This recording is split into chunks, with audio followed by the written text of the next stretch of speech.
Good afternoon, friends. Myself Sumit Garg. Welcome once again on this Team CASA platform, and we have with us one of the youngest speaker on GST, and we have seminar on this GST refund. So we have with us C. Siddhant Pathak ji as a speaker, and under the guidance of CA Ashok Batra ji, I welcome to you, sir, as well. And one of the panelists, C. Arun Chajar ji, also GST expert. So welcome to you, and welcome to each viewers on this platform. And today we will discuss GST refund, various provisions of the GST under which it has come.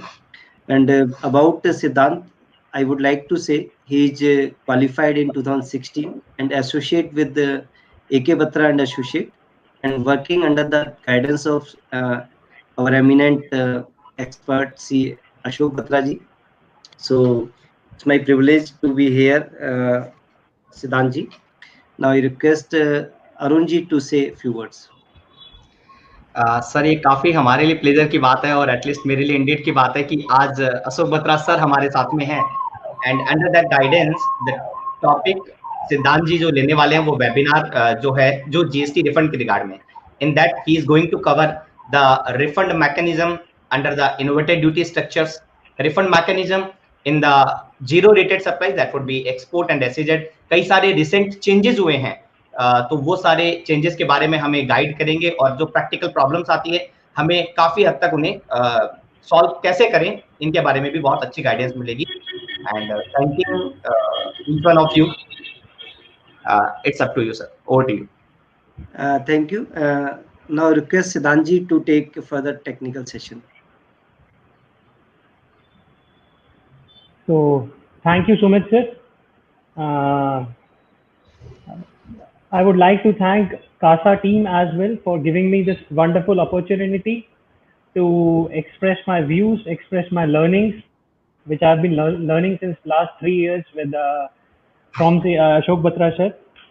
And without wasting much time, I will be quickly proceeding with my deliberation on the topic of refunds, particularly zero-rated supplies and inverted duty structure. So just give me a moment to share my screen.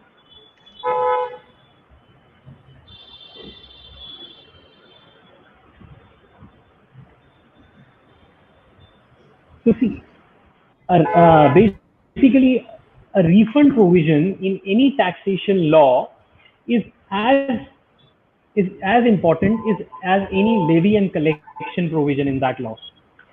And a timely refund mechanism is very essential for effective implementation of that tax law, because a timely refund facilitates trade, because it enables the release of blocked funds which I can use for my working capital, for expansion and modernization of my existing business.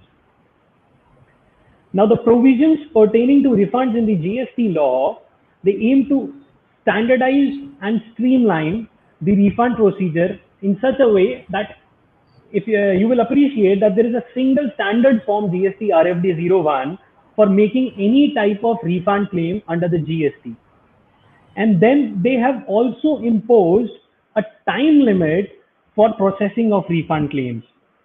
We will be going through the particular provision. They say that once an application has been filed, it has to be processed within a time limit of 60 days.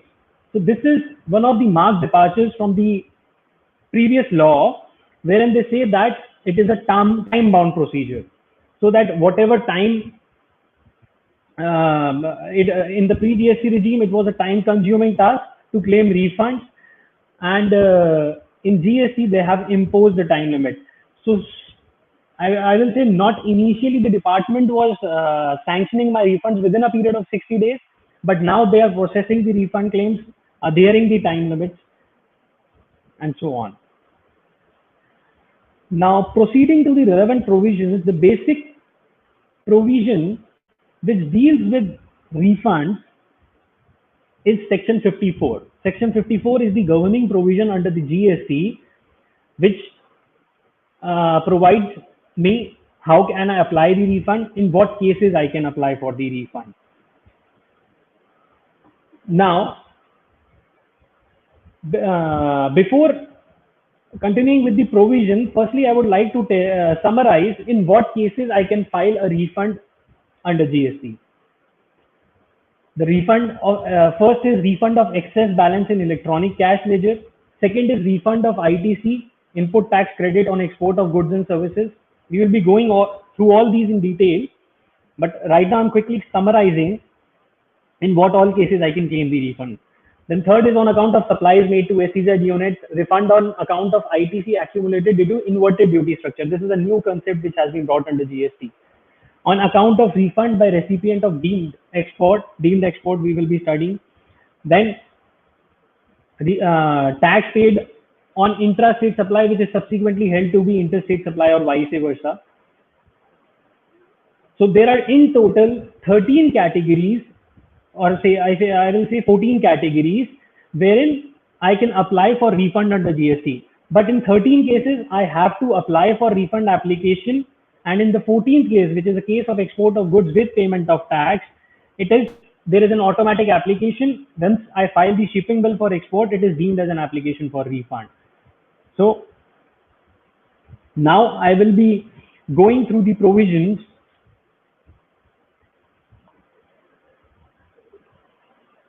Section 54, subsection 1.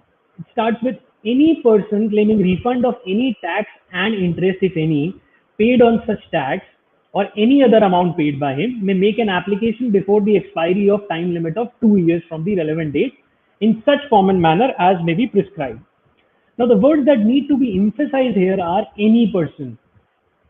So they're saying that even an unregistered person can claim refund if he has borne the incident of tax. They have not deliberately, they have not used the word registered person. They are using the words any person. So any person will include a registered person as well as unregistered person. So in case if there is a consumer from whom the supplier has charged the tax, but he feels that on account of some reason the tax was not chargeable or the supply itself has not been made, but the supplier has not refunded the component of GST charge from the consumer. So since this consumer has borne the incidence of tax, even the consumer has been allowed to claim the refund. Section 54 subsection 1 does not limit the case to a registered person. Now he can claim refund. Any person can claim refund of any tax, interest if any paid on such tax, or any other amount. Now they say that application has to be made before the expiry of 2 years from the relevant date. Now, relevant date has been prescribed in explanation to section 54. We will look at that. But what here I would like to discuss with you is that they say before expiry of 2 years. Now, whether this time limitation will apply to all cases. It is okay that if I am filing a refund application in case of export of goods or export of services or in case of inverted duty structure, but uske alawa, let us understand this with the help of a few examples. I make excess payment of tax.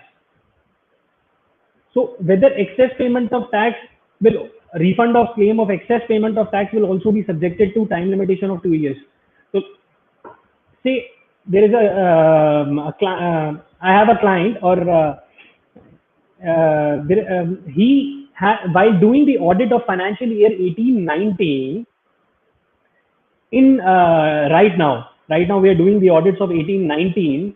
So right now I see that in 18-19, July 18, this person has received an advance on which he has discharged his tax liability in the month of July 2018 itself for supply of services he will effect in future.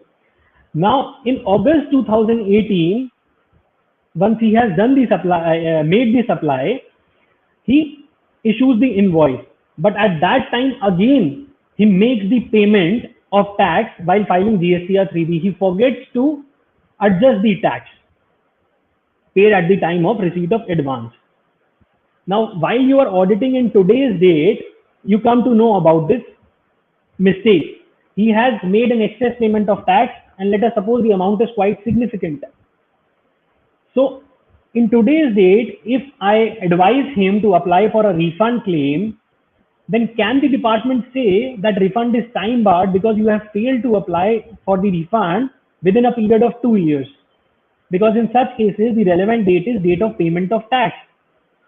So the department is saying that till 30th August 2020, you were entitled for the refund claim, but now it has become time barred.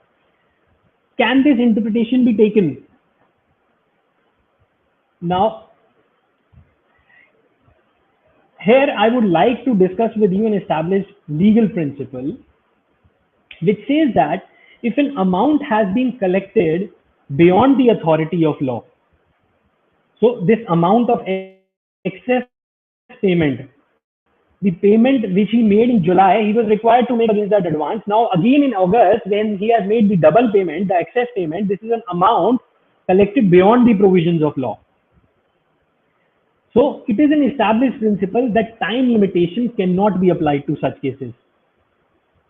The Supreme Court in 1988 in the case of Salona Tea Company Limited made a very beautiful ratio that in a society governed by rule of law, all the citizens are required to make the payment of tax as soon as they become due.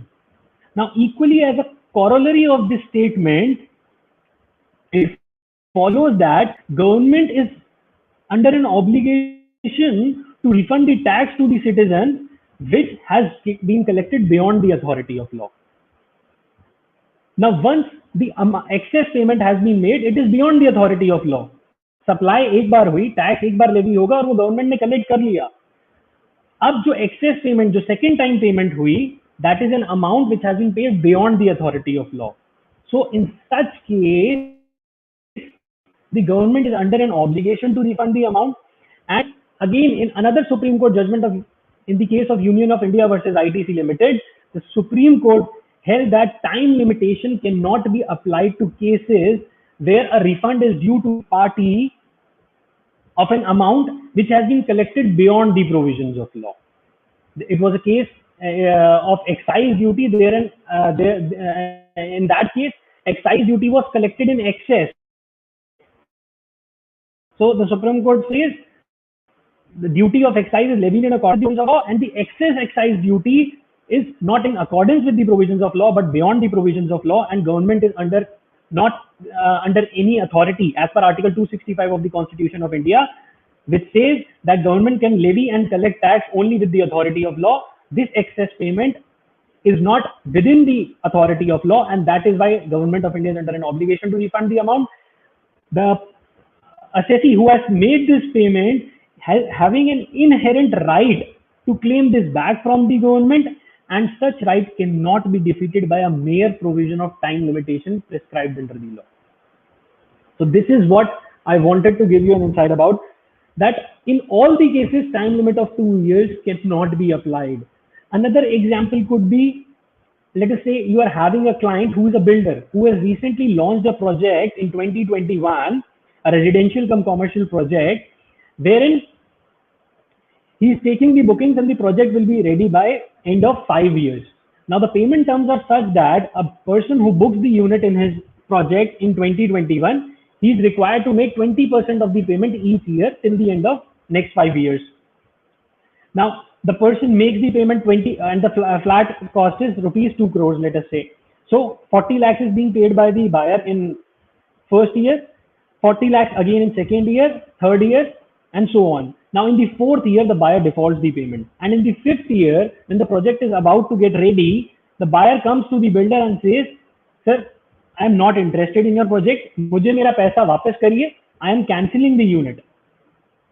Now, as per the builder-buyer terms agreement terms, the builder is under an obligation to refund this amount. He will refund the entire amount collected from the buyer, including GST. He is refunding this. So once here the point is, once the unit has been cancelled, there is no supply at all in the hands of the builder to the buyer. And once there is no supply, whatever tax builder has paid to the government, since he has refunded the entire money to the buyer, he is now bearing the incidence of that tax, and he wants to claim that tax from the government because there is no supply. So now after 5 years, when builder is going to the department says you are entitled for tax paid in the third year, but for second year they are time barred. So that interpretation is certainly not as per the legal proposition. As per the settled principle, the builder, once there is no supply, there cannot be question of any tax. Whatever the government has collected from the builder, the government is under an obligation to refund that money, and the time limitation under 54 subsection 1 cannot be applied to such cases. There are number of judgments in the earlier tax regime, and in the GST also the same principle will continue. So this was one of the issues which I wanted to highlight before you. Now, 54.1, when it says that in the form and manner as may be prescribed, so in Rule 89.1, they have already prescribed the form as GST RFD 01, which is required to be filed online on the GSTN portal. Then underneath section 54 subsection 1, there is a proviso. The proviso says कि अगर आपकी electronic cash ledger में कोई balance है तो उस केस में आपको रिटर्न फाइल करने से उसमें आपको सेपरेट रिफंड एप्लीकेशन फाइल करने की जरूरत नहीं है. अगर इलेक्ट्रॉनिक कैश लेजर में बैलेंस है तो सेक्शन 39 में जो आप रिटर्न फाइल करते हैं, that is GSTR 3B currently, उससे वो आप फाइल करेंगे और आपको रिफंड मिल जाएगा. बट ये फैसिलिटी अभी GSTR 3B में नहीं है, सिंस डे 1 नहीं है, एंड ये रिफंड भी आपको RFD 01 फाइल करने के बाद ही मिलता है. There is a facility in RFD 1, you can claim refund of such type of cases. Alternatively, recently on the portal PMT 09 has also been made available. तो अगर कैश लेजर में कोई एक्सेस बैलेंस है तो आप उसको दूसरे हेड में भी शिफ्ट कर सकते हैं if there is a liability under that head instead of applying for the refund. So this was basically about 54 subsection 1. Now, the next provision is 54 subsection 2. This section is having a very limited applicability, not applicable to a very small, limited class of persons. These are specialized agencies of United Nations organizations, multilateral financial institutions, wherein जो इनकी outward supply है, that is not liable to tax, and that is why they are not required to obtain registration under GST.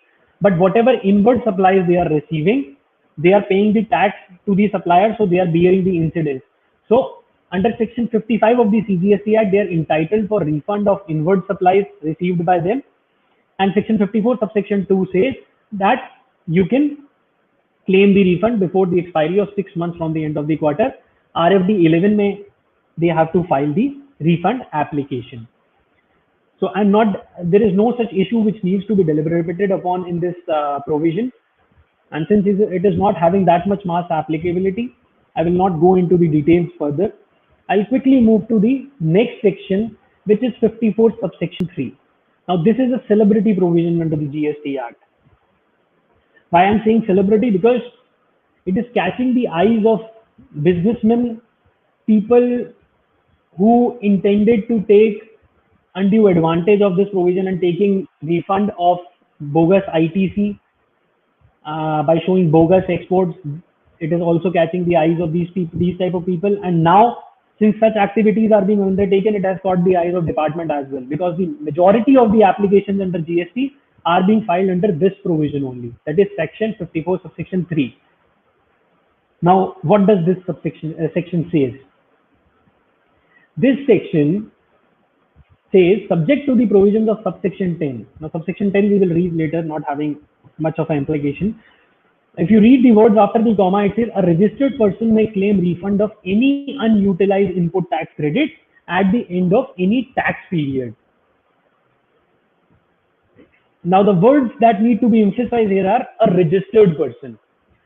Unlike in section 54 subsection 1 where they are saying any person, here they are saying a registered person. This is because ITC in terms of section 16 subsection 1 can only be claimed by a registered person. Input tax credit GST में एक registered person ही ले सकता है as per the provisions of section 16 subsection 1. Unregistered person ITC नहीं ले सकता है.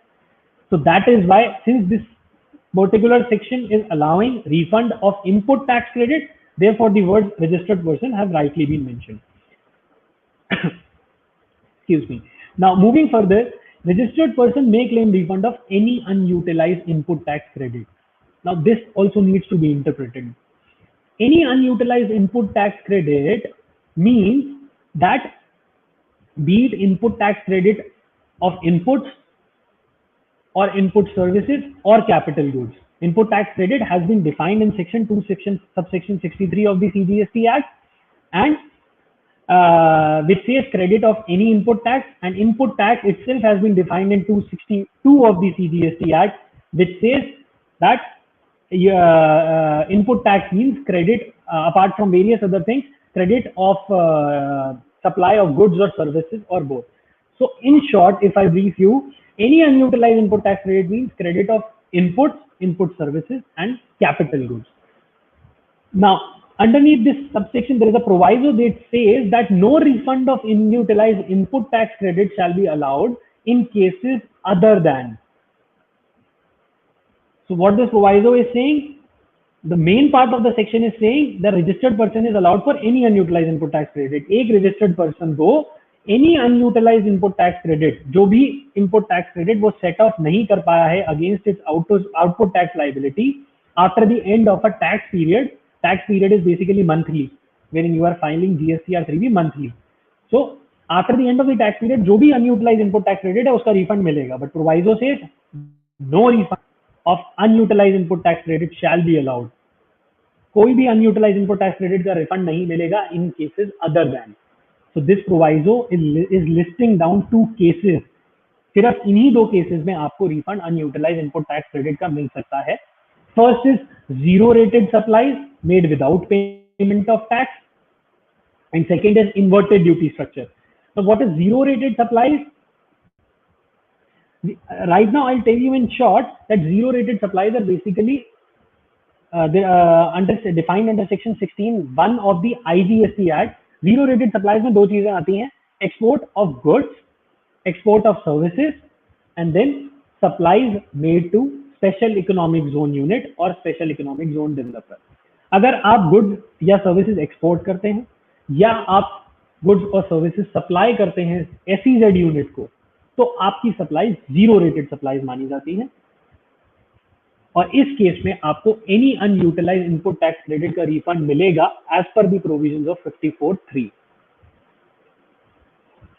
Zero rated supplies, because in case of zero rated supplies, zero rated supplies can be effected in 2 ways. Either you can file a letter of undertaking and say that I am not paying tax. So this means that you can export or supply to SEZ without payment of IGST and claim refund of unutilized input tax credit. जो आपका ITC है, आप उसका refund ले लेंगे. Second case is you export the goods or services or supply it to SEZ with payment of tax and claim the refund of that tax. तो या आपके पास 2 ऑप्शन है जीरो रेटेड सप्लाईज में, या तो आप LUT फाइल करें और टैक्स नहीं पे करें एंड रिफंड क्लेम करें अपने ITC का. Because in case of zero rated supplies the intention of the legislature is entire tax implication is nullified, क्योंकि exports it has always been the intention of the government कि कोई भी tax implication नहीं होगी. Export the goods, export the services, but not the taxes. So in consonance with that objective, they say you can make zero rated supplies, and then either you can claim refund of unutilized ITC or you can pay the tax and then claim the refund. Now we were reading section 54 subsection 3, so it says zero rated supplies, जहाँ पे आप without payment of tax के option apply करते हैं, वहां पे आप unutilized ITC का refund ले सकते हैं. Second case is inverted duty structure. Inverted duty structure is a new concept which has been brought into GST. It was not there in earlier laws. ये inverted duty structure ये कहता है कि अगर आपका rate of tax जो inputs पर है that is higher than the rate of tax applicable on output supplies, then you are entitled for refund of unutilized input tax credit.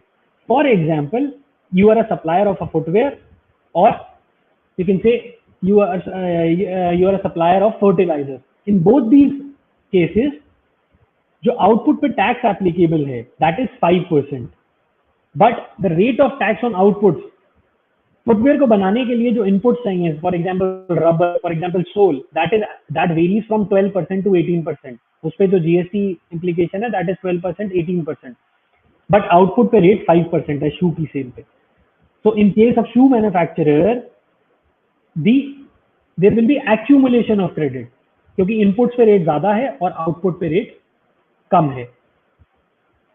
So in those cases, the law says that you are entitled for refund of unutilized input tax credit, जो कि आपका accumulate हो रहा है, utilize नहीं हो पा रहा है. Now, if we read this section till here, then a controversy is arising here. What is the controversy? What the controversy is?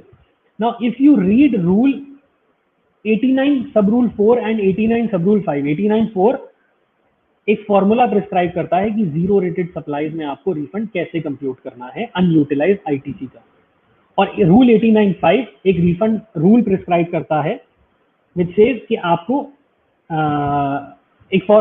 Formula prescribe करता है विच प्रोवाइड कि आपको रिफंड कैसे कंप्यूट करना है. नाउ बहुत बेसिक फॉर्मूला है. If in just I tell you, it is turnover of zero rated supply divided by total turnover. So if your export turnover is 40%, then you are entitled for refund of ITC of 40% only. Proportionate refund है, logical है. ऐसे ही अगर आप inverted duty structure में भी हैं, आप एक फर्टिलाइजर सप्लायर हैं और आप किसी और लाइन ऑफ बिजनेस में भी हैं जिसमें इन्वर्टेड ड्यूटी नहीं है, तो जितना आपका इन्वर्टेड ड्यूटी का टर्नओवर है, से आपका फर्टिलाइजर बिजनेस का टर्नओवर 40% है, दूसरी अदर लाइंस ऑफ बिजनेस का टर्नओवर 60% है. So you are entitled for ITC refund of ITC of 40% only. That is what major broadly this 89(4) and 89(5) prescribe. I forgot to switch the slide, sorry. So here 89(5) we are having manner of computation of 89(5). So this is broadly the formula is same, but when they are defining net ITC, when this rule is defining net ITC, what it says is net ITC means input tax credit availed on inputs during the relevant period. So it is not talking about input services, it is not talking about capital goods, it just is inputs. And similarly, in case of zero rated supplies, if you see, it says net ITC means input tax credit availed on input and services. Here also it is not mentioning capital goods. So due to this reason, the department in case of inverted duty structure is disallowing the refund of ITC on input services and capital goods. And in case of zero rated supplies, it is not allowing the refund of ITC on capital goods. अब zero rated supplies में इतना issue नहीं आता क्योंकि वहां पे exporters के पास एक ऑप्शन भी है विद पेमेंट ऑफ टैक्स का. तो जो एक्यूमुलेशन होता है on account of input services और कैपिटल गुड्स, उस केस में वो सब export with payment of tax कर देते हैं और सेटअप हो जाता है. बट जो मेजर कंट्रोवर्सी अराइज हो रही है इन्वर्टेड ड्यूटी स्ट्रक्चर के केस में, जहां पे इनपुट सर्विसेज और कैपिटल गुड्स की वजह से भी एक्यूमुलेशन हो रहा है. जो शू मैन्युफैक्चरर है वो कैपिटल गुड्स भी परचेज करता है जिसपे रेट 28% भी है, बट उस एक्यूमुलेशन का उसे रिफंड नहीं मिल रहा है. Now once this controversy has arisen, now the matter has also reached before Gujarat high court and the matter has also reached before Madras high court. Now what are the set of arguments that have been taken the Gujarat high court? First I will discuss is, see, in subsection 3, there is a main part to this subsection, then there is a proviso. Now, main part says what is to be refunded is any unutilized input tax.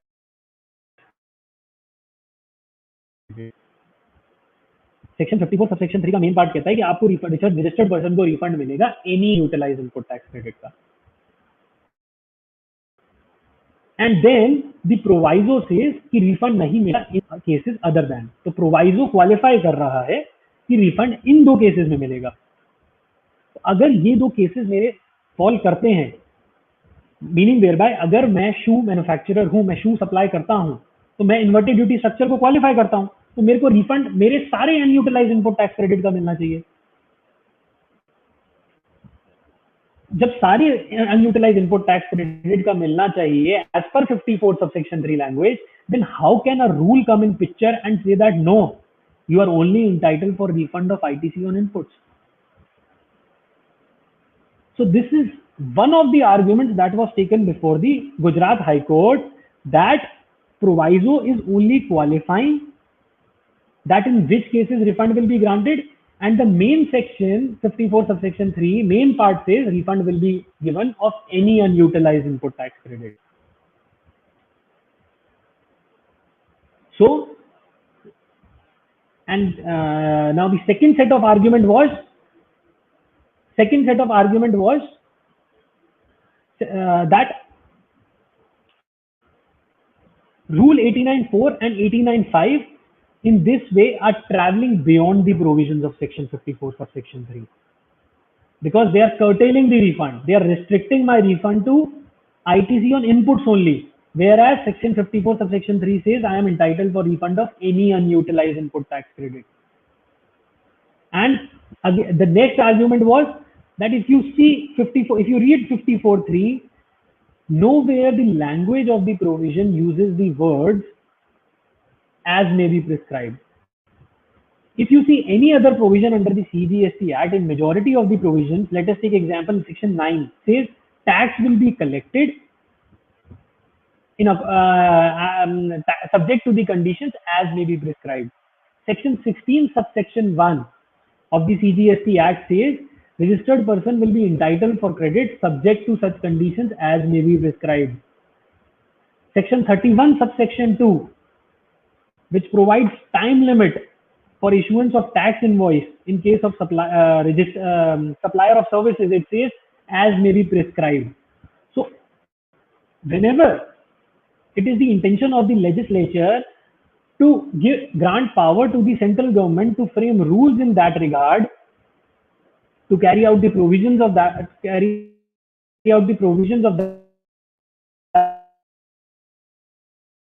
that particular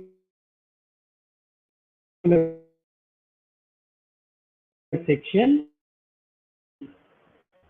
it is using that particular terminology that in the manner as may be prescribed. But then the next argument was, okay, if you say that Rule 89.4 and Rule 89.5 have been issued under the general rulemaking powers of the government, Section 164 CGST Act का government of India को एक general rule making power देता है कि to carry out the provisions of any provision under this act, you are interested with the power to make provisions, to carry out the provisions of that particular section.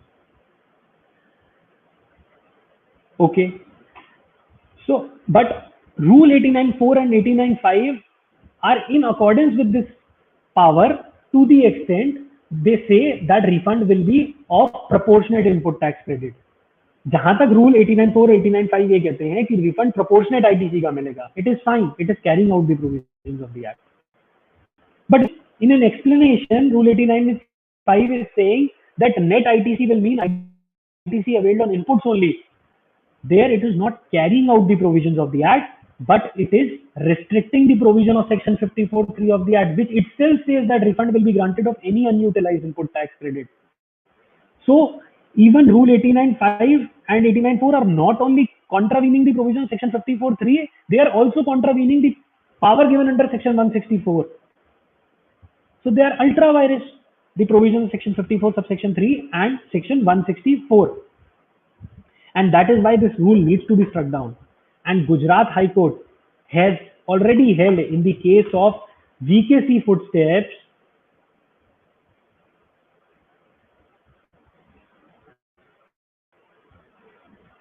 Gujarat High Court has already said that explanation A to Rule 89.5 is read down to the extent that application A, which defines net input tax credit, means input tax credit availed on inputs.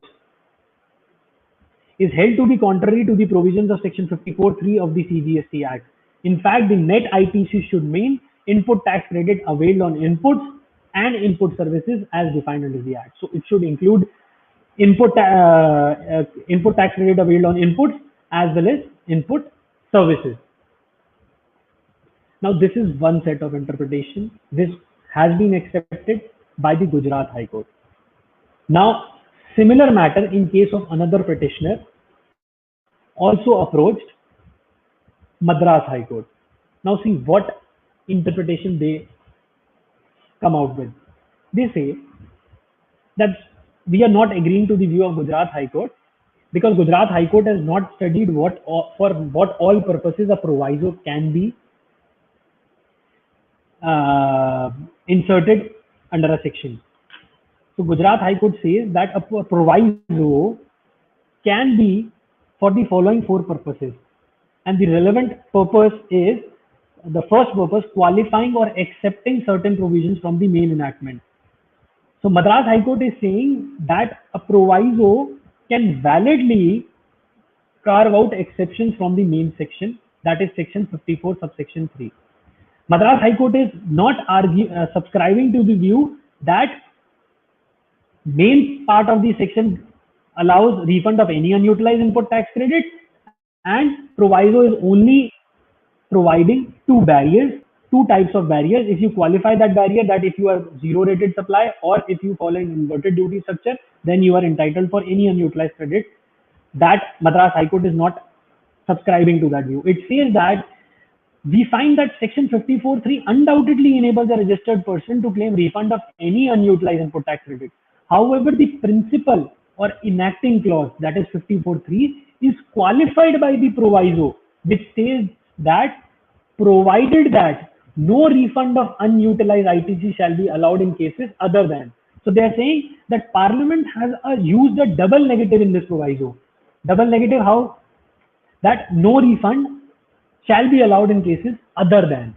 So they're using a double negative, thereby making it abundantly clear that unless a registered person meets the requirements of clause 1 and 2, no refund would be allowed.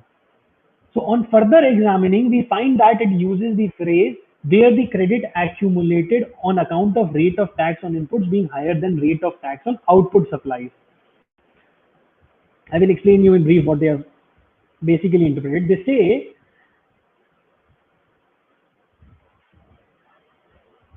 say that अगर legislature की intention सिर्फ यही होती कि refund किसी भी unutilise input tax credit का मिलेगा अगर inverted rate of tax on inputs higher है than rate of tax on output supply, तो उन्हें सिर्फ यही लिखना था कि provided that no refund of unutilise input tax credit shall be allowed in cases other than rate of tax on inputs being higher than rate of tax on output supplies. They should not have written where the credit has accumulated on account of rate of tax on inputs. So once they are again mentioning this, they mean to say that refund shall be allowed only of the credit which is pertaining to tax on inputs and which is higher than the, and in case it is higher than the rate of tax on input supply.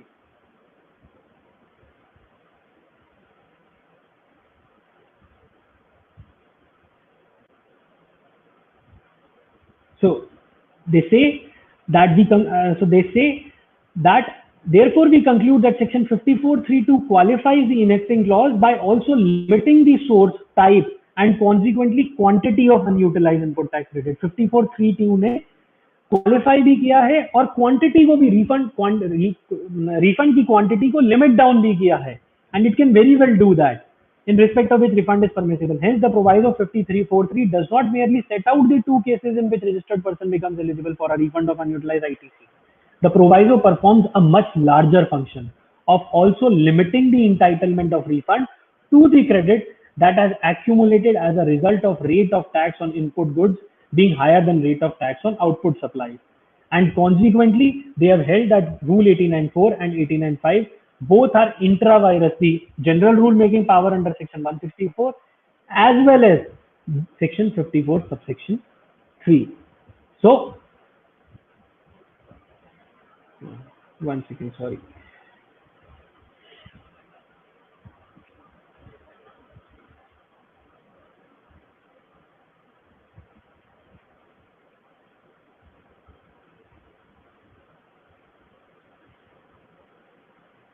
So in same issue, Madras High Court has held that Rule 89.4 and 89.5 are basically intra-virus, and registered person is entitled for refund of ITC on inputs only in case of inverted duty structure. Now, the matter will reach before the Supreme Court, and then only the final proposition will be the final proposition will be laid down. But right now, the piece of advice for you is that in cases of zero inverted duty structure, particularly where we are seeing that there is significant accumulation on account of ITC on input services and capital goods, we must file the refund claim. And if in case Supreme Court decides in favor of assessees, then you will also be benefited. So we must file the refund application in such cases. Now this is what I wanted to discuss with you considering 54.3. There are two more provisos in this particular section. Second proviso says that no refund of unutilized ITC will be allowed where goods are subjected to export duty. 99% of the goods are not subjected to export duty. Only 1% cases which are sin goods. The government of India wants to demotivate the export of such goods. Only in those cases export duty is being levied. So जिन goods पे export duty लगती है उस केस में आपको unutilised ITC का refund नहीं मिलता. That is what this proviso says.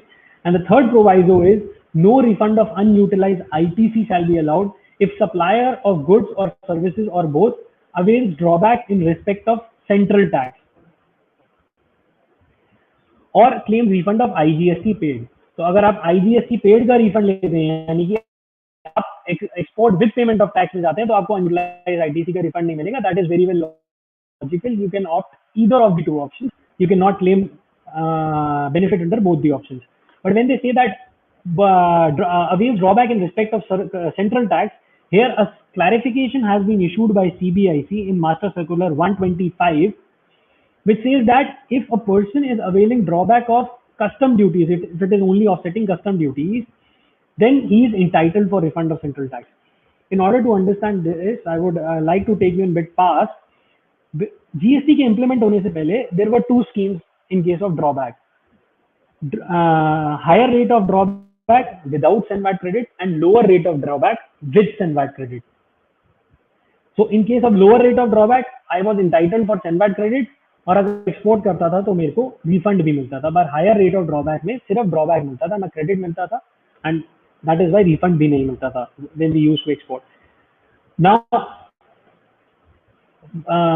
this position continued for a transition phase of 3 months under GST also.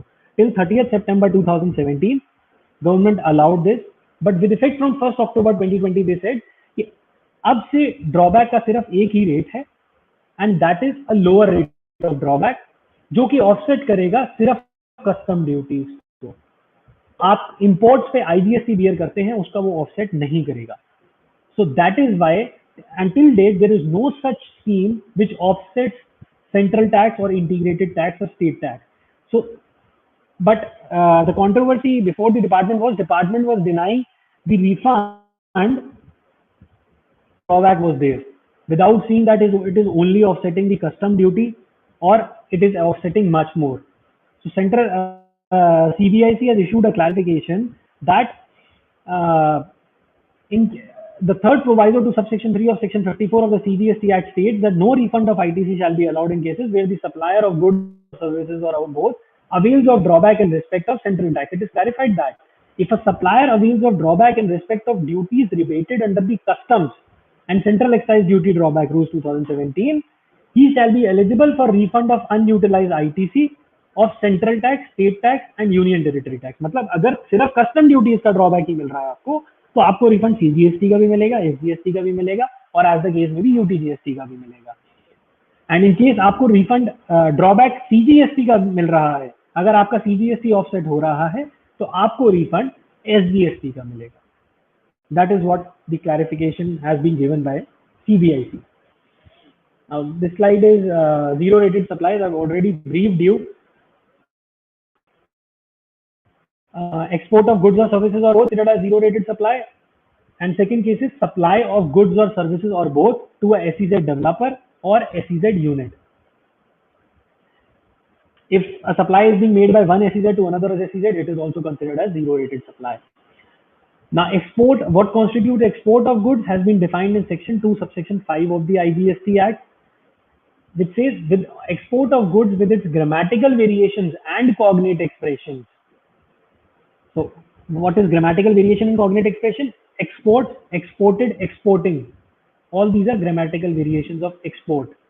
Means taking goods out of India to a place outside India. So if you are taking goods from India to a place outside India, it will be considered as export of goods. If you are procuring goods from Malaysia and you are selling it to Singapore without bringing it to India, then it is not considered as export of goods under GST. It is considered as, it is covered under Schedule 3, neither a supply of goods nor a supply of services. It is a non-GST supply if you are doing such transaction.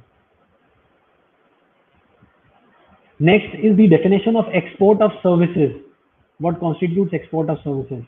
So section 2 subsection 6 of the IGST Act says that if supplier of service is located in India, recipient of service is located outside India, place of supply is outside India, place of supply will be determined by section 13 of the IGST Act in such cases, and generally it is location of recipient.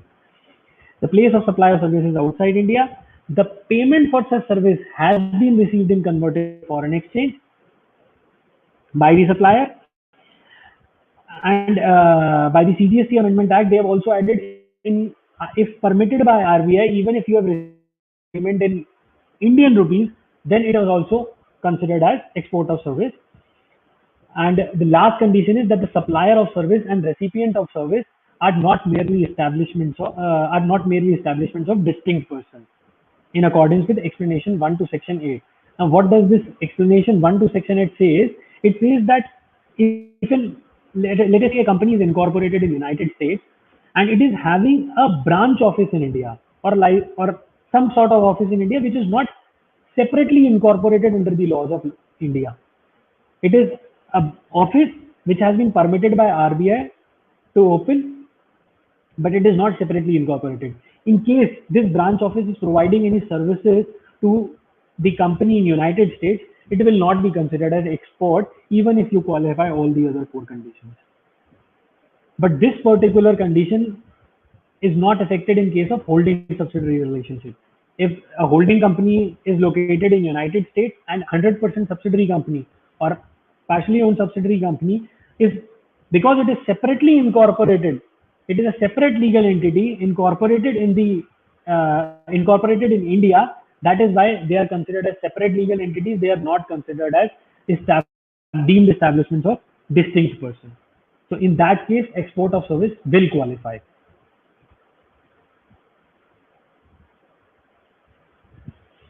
Now, this we have already discussed. One thing what I wanted to discuss here is that, as I said, in case of zero rated supplies, it can be affected in 2 ways. One, you file a letter of undertaking and then do not pay tax and claim refund of unutilized ITC.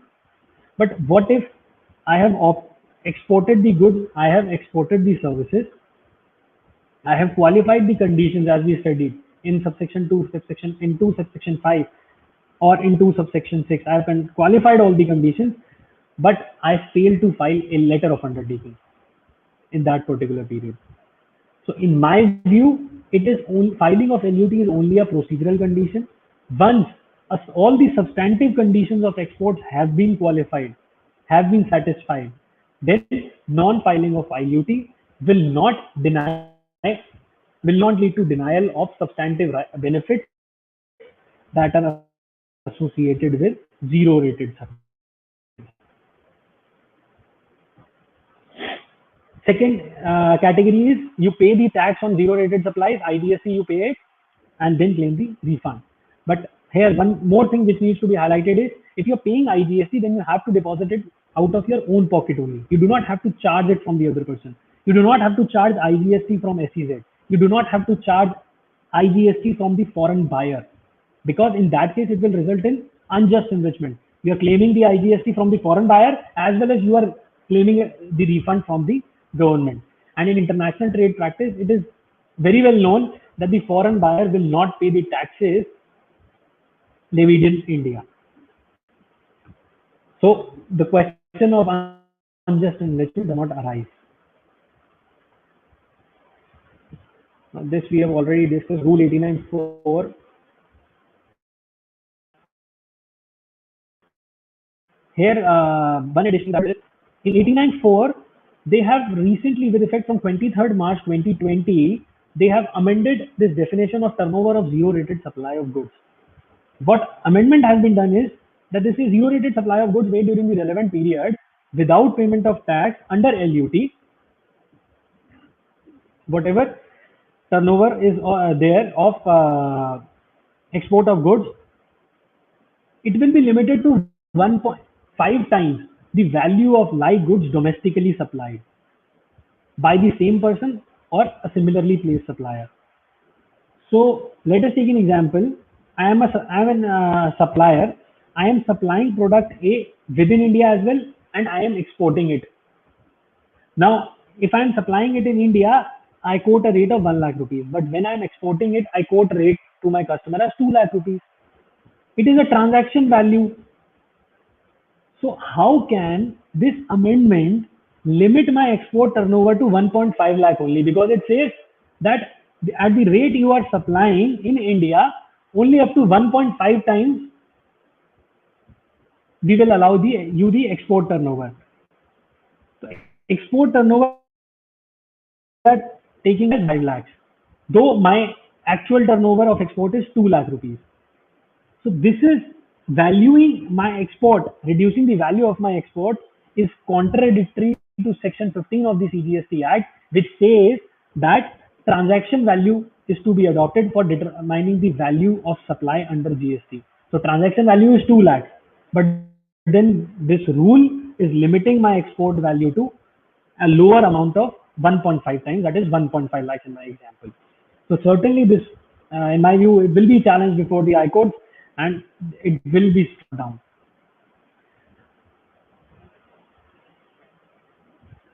And they also say that if that particular product is, I am only exporting that product and I'm not domestically supplying that product, then a similarly placed supplier, a supplier who is similarly placed, who is supplying that good in India, उसकी value को हम consider कर लेंगे 1.5 times value determine करने के लिए. Now, the law has not provided similarly placed supplier कौन है, who is scale of operations are equal, जिसका जो मेरा प्रोडक्ट है और उसका प्रोडक्ट है वो लाइक काइंड एंड क्वालिटी का है. So this is also a challenge how to determine who is a similarly placed supplier, which will arise before the assessees as well as the department. Now, the remaining portion, I will not go into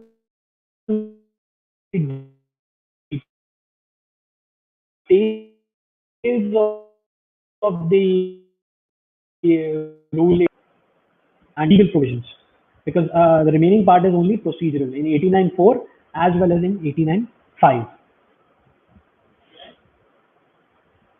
Now, next subsection is 54 subsection 4. We have completed 54 subsection 3. Now, 54 subsection 4 talks about the documentary evidences. What documentary evidences you need to file along with the refund application? So, clause A says that such documentary evidences as may be prescribed. So, it is giving a power to the central government to frame rules in this regard, and already Rule 89 sub Rule 2 lays down various documentary evidences to furnish along with the refund application. Now, most of you will be attending the lecture. I assume that they are already practicing in the field of refunds, and that is why they all have read what all documentary evidences are there. So I will not go into that procedure. And on the basis of principle, what I would like to highlight is what I've experienced is department in the case of documentary evidences, department is asking for documentary evidences which have not been prescribed under the law. Basically, Rule 89 prescribes the documentary evidences, and department is asking for documentary evidences much more than what is required under Rule 89. Inverted duty structure के case में department in many of the cases is asking for input output ratio. Now once this input output ratio is not has not even been asked by the law anywhere, neither under the statute nor under the rules, particularly rule 89, then how can department ask from me this particular statement? So, and one another example is that in case of exports, department is asking for a CA certificate which substantiates that there is no unjust enrichment. In case of exports or inverted duty structure, where the rule 89(2) specifically states that no certificate is required to be submitted in respect of unjust enrichment, because rule knows, central government while framing the rule knows, is aware that there cannot be any question of unjust enrichment in such cases.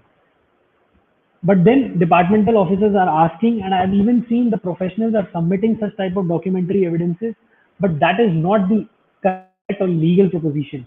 You must at least counter that thing and say that once rule 89 is not demanding such document, then how come you are asking for the same? It is not even applicable.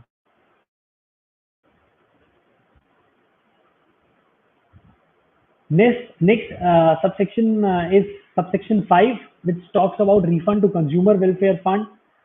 There is nothing which needs to be deliberated upon, which needs to be discussed in here. It basically says that refund, if refundable, will be credited to the consumer welfare fund and not to the applicant unless and until unjust enrichment is proved or the case is covered under subsection 8. So we will go through 54 subsection 8 and see that the cases listed therein do not require the it basically overrides this particular subsection 54 subsection 5, and it says that refund will be credited to the applicant. Next subsection in line is 54 subsection 6, which talks about 90% provisional refund.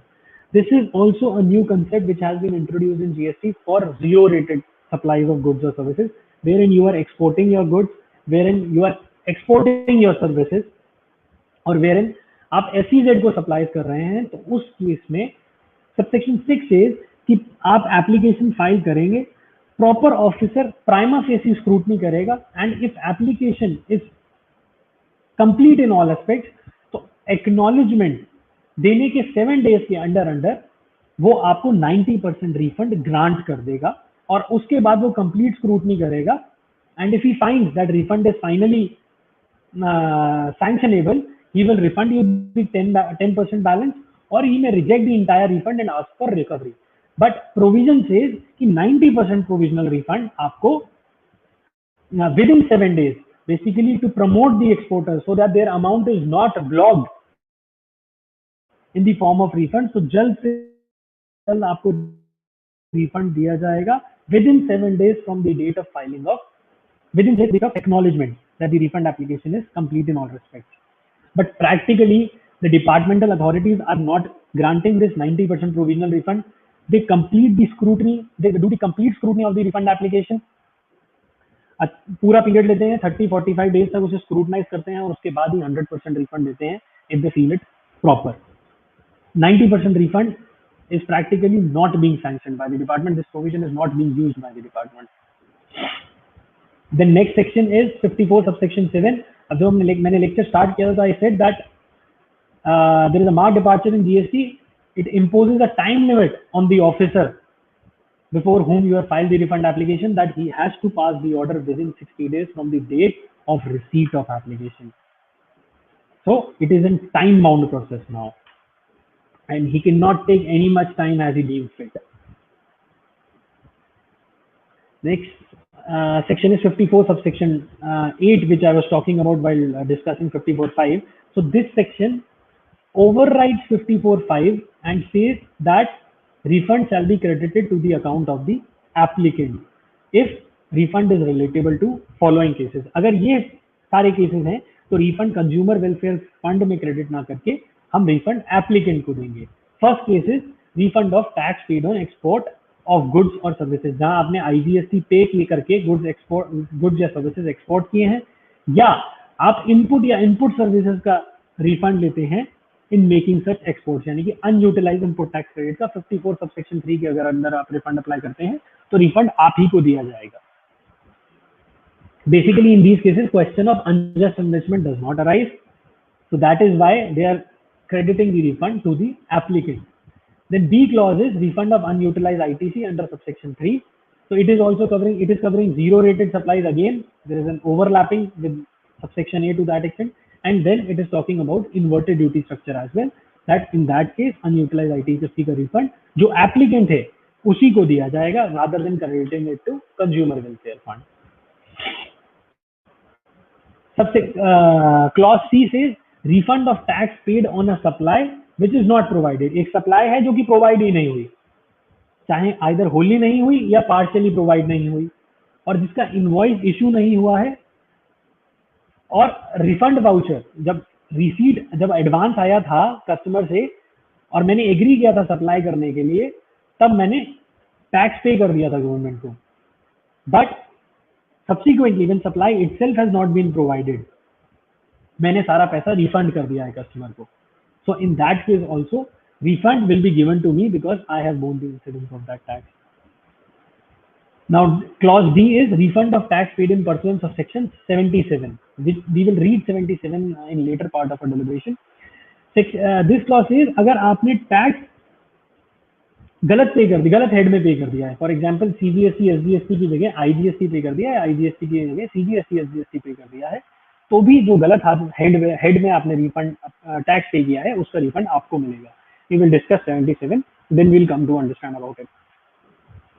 Clause E says that tax and interest if any or any other paid amount paid by the applicant. This language is bit similar to the language used in 54(1).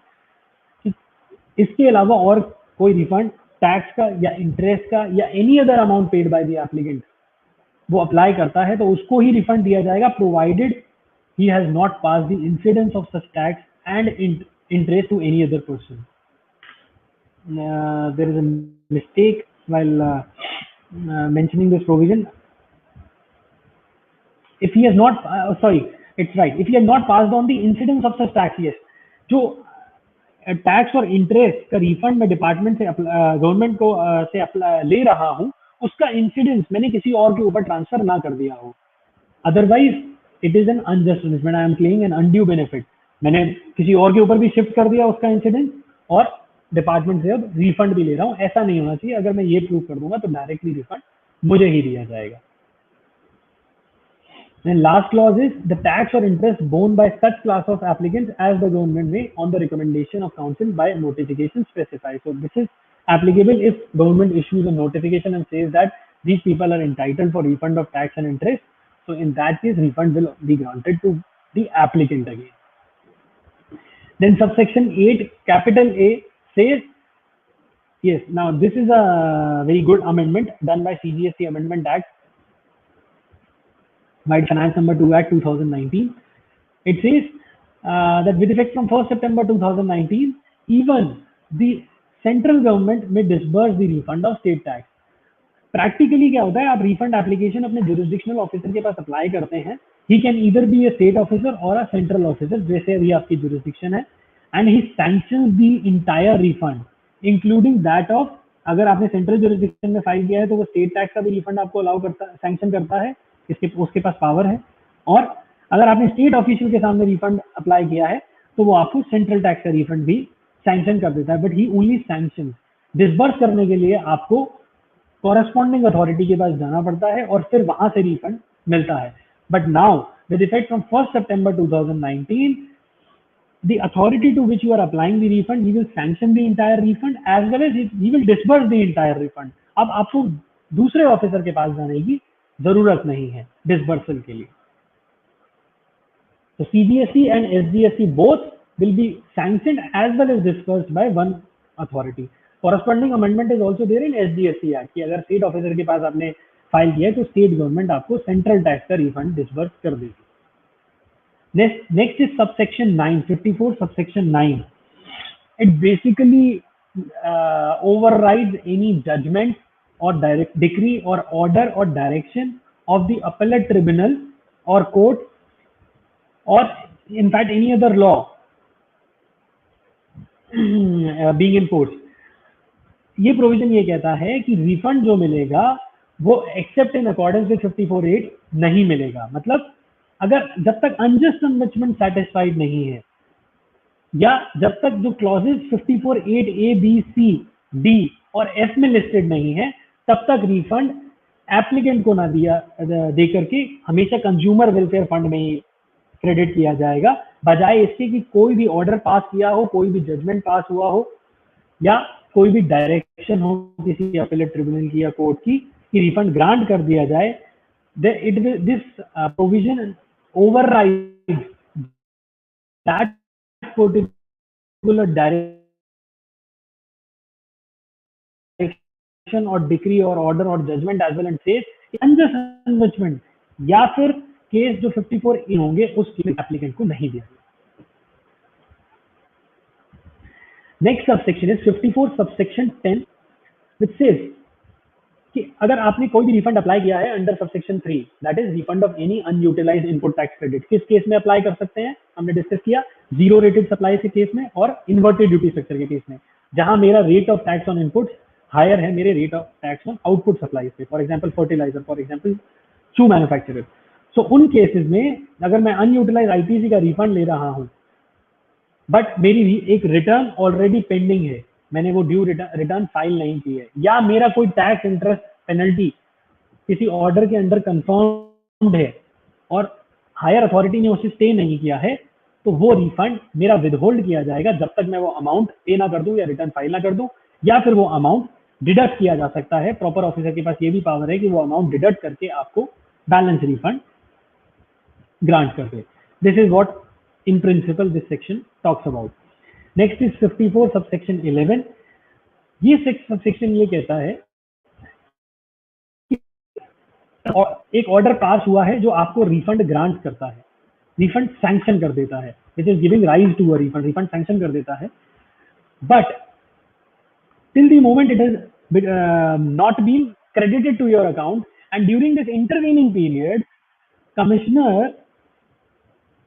after seeing the order feels कि जो assistant commissioner order, we all know that refund sanctioning authority of refund is assistant commissioner.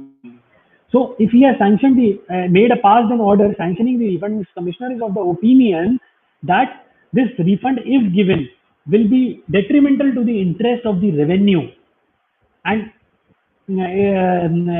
detrimental to the interest of the revenue is sanctioned, and they will he will give a direction to file an appeal. So till that appeal is finalized, वो उस refund को withhold करके रख सकता है, commissioner के पास ये power है। एंड दैट पर्टिकुलर रिफंड ही नहीं, अगर कोई और प्रोसीडिंग भी चल रही है एसएससी के अगेंस्ट जिसने रिफंड फाइल किया, suppose there is an exporter who has filed a refund of unutilised ITC on account of export of goods, and there is already a file open in the anti-evasion department of that particular exporter, और commissioner का ये belief है कि अगर ये refund sanction कर दिया गया, सैंक्शन तो कर दिया गया, अगर ये ग्रांट क्रेडिट भी कर दिया गया अगर उसके अकाउंट में, तो it will be detrimental to the interest of the revenue on account of malfeasance और फ्रॉड जो कमिट किया है उसने, so he can withhold that refund till the finalisation of the proceedings. And subsection 12 says that in case finally if it is found that it is fine and refund is to be credited, तो उस केस में जो refund applicant है उसको interest दिया जाएगा at the rate of 6%, not exceeding 6% as may be notified by the government. Government ने 6% ही नोटिफाई किया है इन केसेस में. So if after the final proceedings he becomes entitled for refund, then he will be granted with interest at the rate of 6%. Now next subsection is section 54 subsection 13, again having a very limited applicability, is applicable to non-resident taxable persons and casual taxable persons. Casual taxable person और non-resident taxable person को advance में registration लेना होता है 5 days पहले, and advance में ही tax deposit करना होता है, और जितने पीरियड का ये रजिस्ट्रेशन लेते हैं टेम्पररी रजिस्ट्रेशन होता है. So for example if you are already registered in Delhi an exhibition, तो आप पंजाब स्टेट में कैजुअल टैक्सेबल पर्सन का रजिस्ट्रेशन ले सकते हैं for a temporary period during which that exhibition will be held. तो उस केस में आपको 5 एग्जीक्यूशन होने से 5 डेज पहले आपको रजिस्ट्रेशन लेके टैक्स भी एडवांस में जमा कराना होता है, जो भी आपकी फेयर एस्टिमेशन है। जब आप उस पीरियड का, जिस पीरियड के लिए भी आपका रजिस्ट्रेशन एक्टिव रहा, आप उसकी रिटर्न फाइल नहीं कर देते हैं, तब तक आपको, अगर आपने एक्सेस टैक्स जमा कराया था एडवांस में, उसका रिफंड नहीं मिलेगा। That is all what subsection 13 से।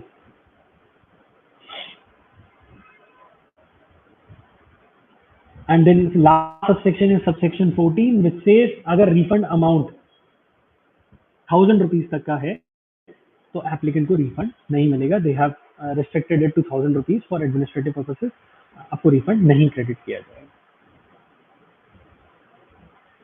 Now after last subsection there is an excellent section 54 which defines की relevant date क्या होगी। हमने time limit को discuss किया था 2 years की 54 subsection 1 में। किसी भी केस में अगर refund apply करना है तो 2 years में आपको अप्लाई करना है, except where the amount has been collected beyond the authority of law, we discussed in detail.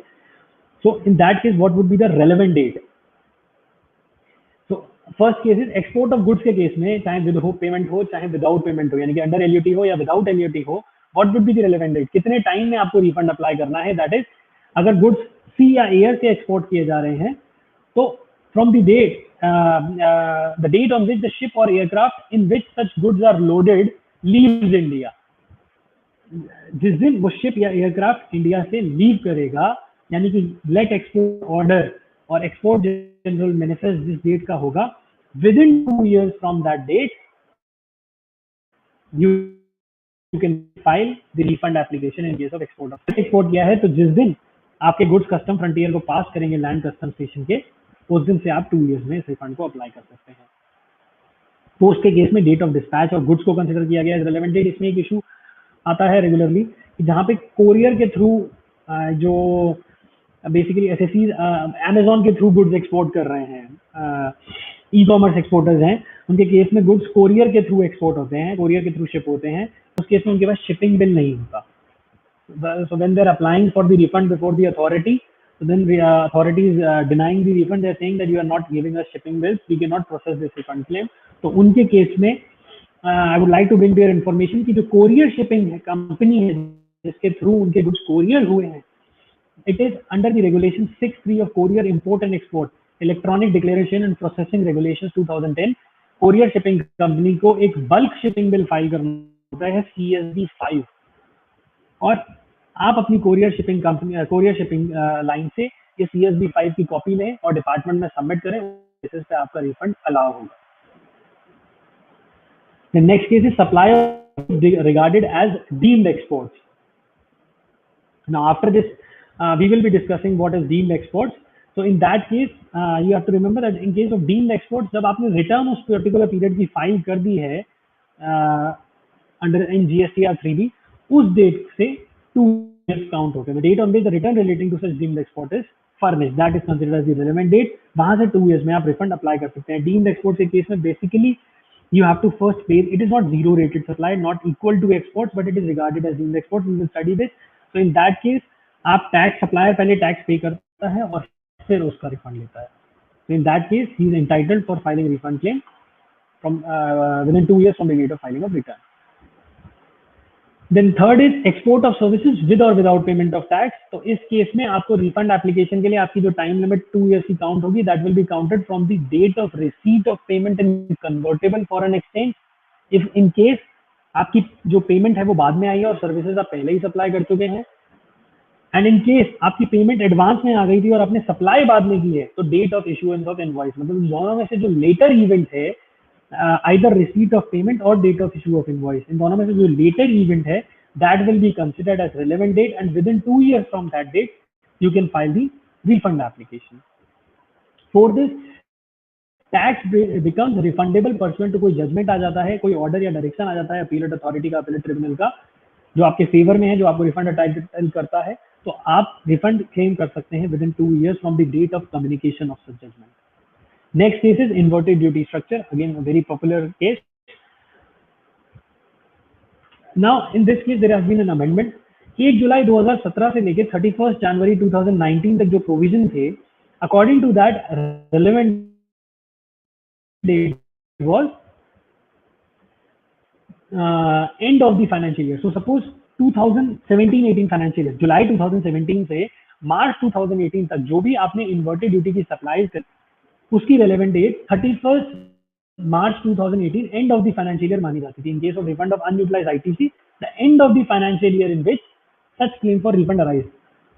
Claim for refund arises when you are making the inverted duty supply. तो आपने जो जुलाई 17 में इन्वर्टेड ड्यूटी सप्लाई करी, उसकी relevant date end of the financial year मानी जाती थी, that is 31 March 18, and आप 31 मार्च 2020 तक उसका रिफंड क्लेम अप्लाई कर सकते थे. But with effect from 1st of February 2019, by the CGST Amendment Act 2018, they have introduced amendment in this clause. They say that no, the end of the financial year will not be considered as relevant date. Sorry. The due date of furnishing of return, that is GSTR 3B under section 39, will be considered as the relevant date. Meaning thereby कि अगर जो supply फरवरी 2019 के बाद effect की गई है, suppose फरवरी 2019 का period ही ले लेते हैं, तो फरवरी 2019 के केस में रिफंड मेरा अराइज होता है once I file the return of February 2019, तो relevant date will be 20th of March 2019, क्योंकि फरवरी की 19 की रिटर्न में 20th मार्च 2019 को फाइल करता हूँ. तो 20th March 2019 is the relevant date, and by 19th March 2021 I can file my refund application. तो दे हैव रिड्यूस्ड इट. अगर पुराने के प्रोविजंस के हिसाब से बात करें तो मार्च 19 का जो रिफंड है, सॉरी फरवरी 19 का जो रिफंड है, उसका end of the financial year March 19 consider किया जाता, एंड मार्च 21 तक you were entitled for refund. अब आप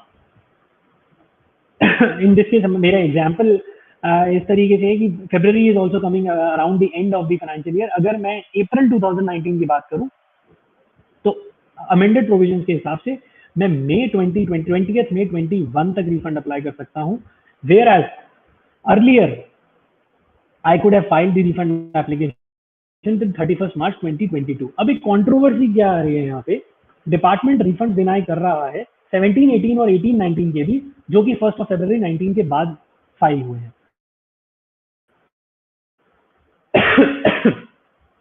Now, the refund pertains to period 17, 18, 18, 19, that is pre-amended period, but क्योंकि refund application 1st of February के बाद अप्लाई हो रही है, and as per the pre-amended provisions within 2 years apply हो रही है, but still department is applying the amended clause to such applications, which in my view is a very incorrect interpretation of law. मेरा refund accrual का जो event है, that has occurred in pre-amendment regime.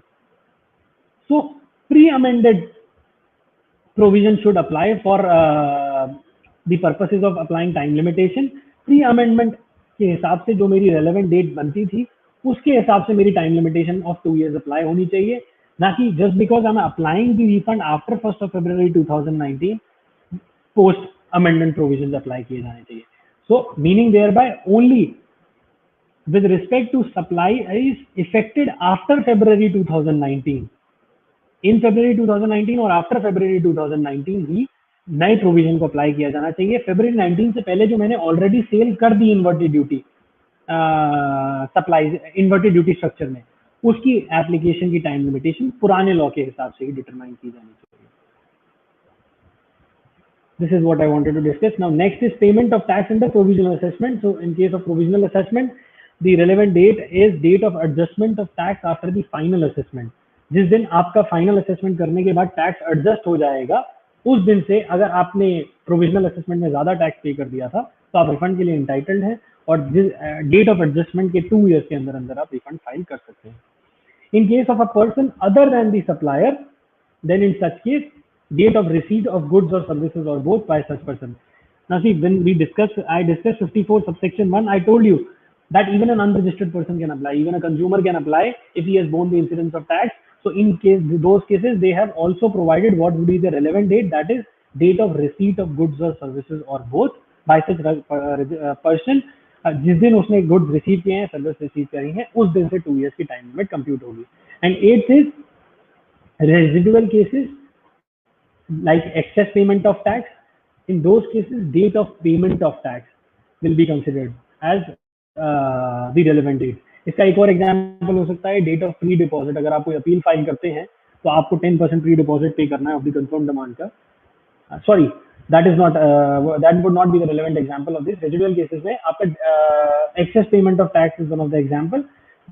जिस दिन आपने excess payment करी है उस केस में 2 years relevant date would be the date of payment of tax, और 2 years वहां से count होंगे. But as discussed, that time limit under section 54 subsection 1 will not be applicable in case of excess payment of tax, because as we discussed, that is an amount paid beyond the authority of law.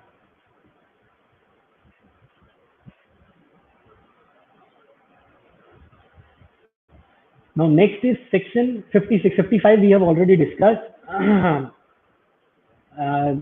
55 basically applicable to specialized agencies of United Nations. जहाँ पे 54(2) में उन्हें refund मिलता है, वहीं पे हमने discuss किया था, 55 को भी रेफर किया था. So next is 56, interest on delayed refund. This provision basically allows you refund of interest of 6% from 61st day of filing of application till the refund is granted. So आपने अगर refund application एक file किया है 1st of October 2020 को, the department is bound to process that refund claim by 30th of November. And if the department is sanctioning that refund after that date, then from the 61st date till the refund is granted to you, you will be entitled for refund of interest of 6% from the 61st day. The proviso in this section says that in case there is a refund arising on account of an order passed by the adjudicating authority. मान लीजिए show cause notice होता है, आप amount पे कर देते हैं under protest, और फिर जब ऑर्डर आप रिप्लाई फाइल करने के बाद ऑर्डर पास होता है, आपके फेवर में पास होता है, एजुडिकेटिंग अथॉरिटी ऑर्डर पास करती है, या फिर एजुडिकेटिंग अथॉरिटी भी रिजेक्ट करती है और आप अपील में जाते हैं और अपीलेट अथॉरिटी आपके रिफंड को अलाउ करती है, तो in that case once the matter has been decided in your favor, so the amount you paid under protest is refundable to you. आपको refund apply करना है within 60 days from the date of receipt of within 2 years from the date of receipt of order. और जब आप application file कर देंगे उसके 60 days के अंदर department को वो refund sanction करना है. If not, then you are entitled for interest of 9%. That is all what this section says. There is an explanation to this section which says कि अगर आपका refund application lower authority deny करती है, assistant commissioner reject कर देता है, but then when you go to the appellate authority वो allow कर देती है, तो in that case आपको ये माना जाएगा कि जो appellate authority ने order पास किया है that has been deemed to be passed under 54(5), यानी proper officer ने पास किया है. So if by taking an example we say that आपने एप्लीकेशन फाइल करी 1st of October को और आपकी एप्लीकेशन विद इन 45 डेज ही लोअर अथॉरिटी ने डिनाई कर दी, प्रॉपर ऑफिसर ने डिनाई कर दी, say on 15th of November आपकी एप्लीकेशन डिपार्टमेंट ने डिनाई कर दी. Now you are filing an application, filing an appeal with the department within a period of 3 months as per the provisions of 107. You are filing the appeal with the department. अब जब भी अगर appellate authority का order आपके favour में आता है तो it will be deemed as if that order has been passed by the proper officer. तो जिस दिन आपने रिफंड एप्लीकेशन फाइल करी थी उसके 60 डेज के बाद 61st डे से ही आपको इंटरेस्ट मिलना शुरू हो जाएगा.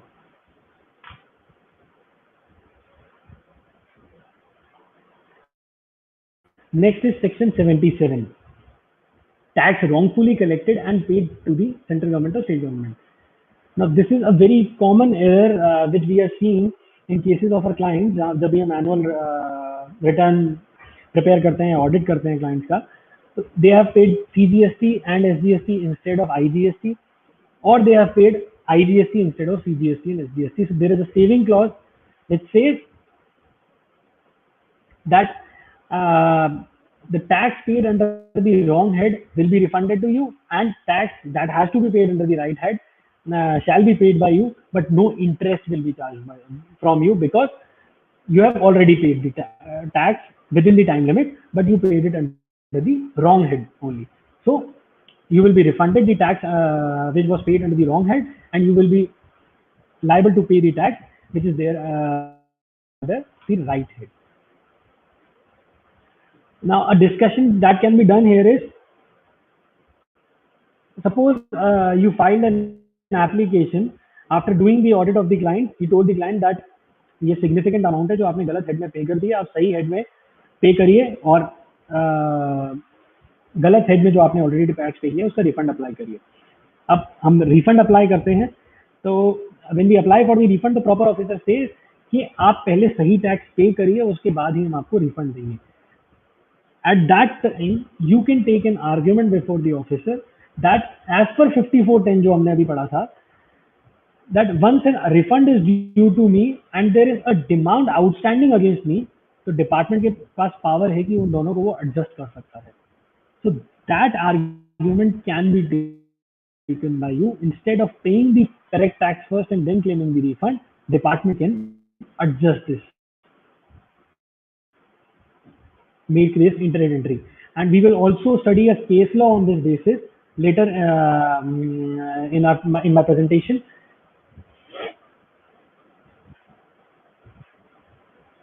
Next issue which can also be discussed is, in this case also, once I have discharged the liability under the correct head, department ये नहीं कह सकता कि आप 2 साल बाद आए हो और गलत का आपको रिफंड नहीं मिलेगा। It is again an amount which has been paid beyond the authority of the law.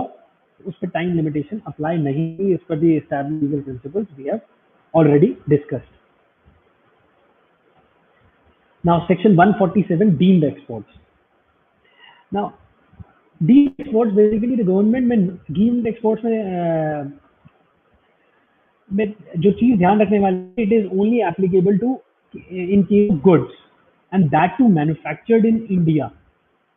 So provision of deemed exports says the government may, on the recommendations of the council, notify certain supplies of goods as deemed exports where goods supplied do not leave India. Goods India leave nahi karenge. It is not an export under section 2 subsection 5 of the IGST Act. It is not a zero rated supply, but then it will be regarded as the status of deemed export in cases where the government notifies so. But the condition is goods must be manufactured in India and the consideration may either be received in Indian rupees or in convertible foreign exchange. That is not a problem. Now, in exercise of 147, government has come up with a notification 48 by 2017 dated 18th October 2017, where they have notified 4 categories which will be considered as deemed exports. Now, before going to those categories, I would like to give a brief overview of the concept of deemed exports. Deemed exports का concept कैसे emanate हुआ? See, those who are manufacturer exporters in India,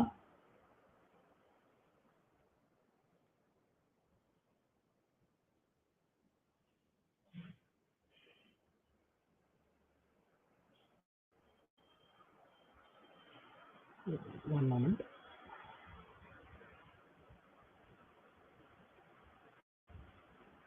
Yeah.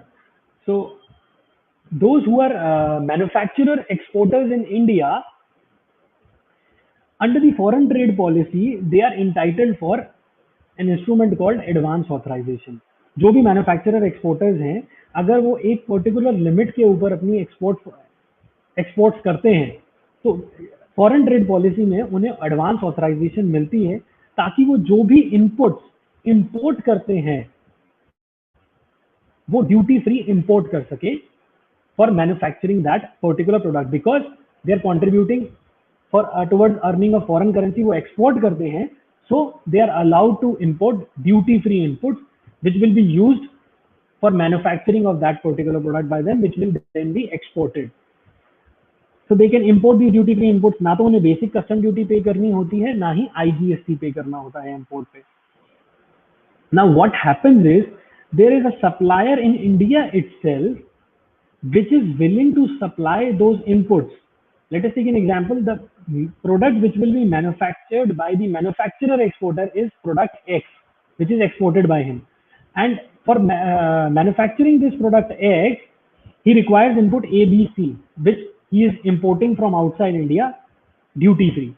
Now there is another supplier in India itself who is willing to supply inputs A, B, C to this particular manufacturer exporter at a reasonable low price and with equivalent standard, with equivalent quality.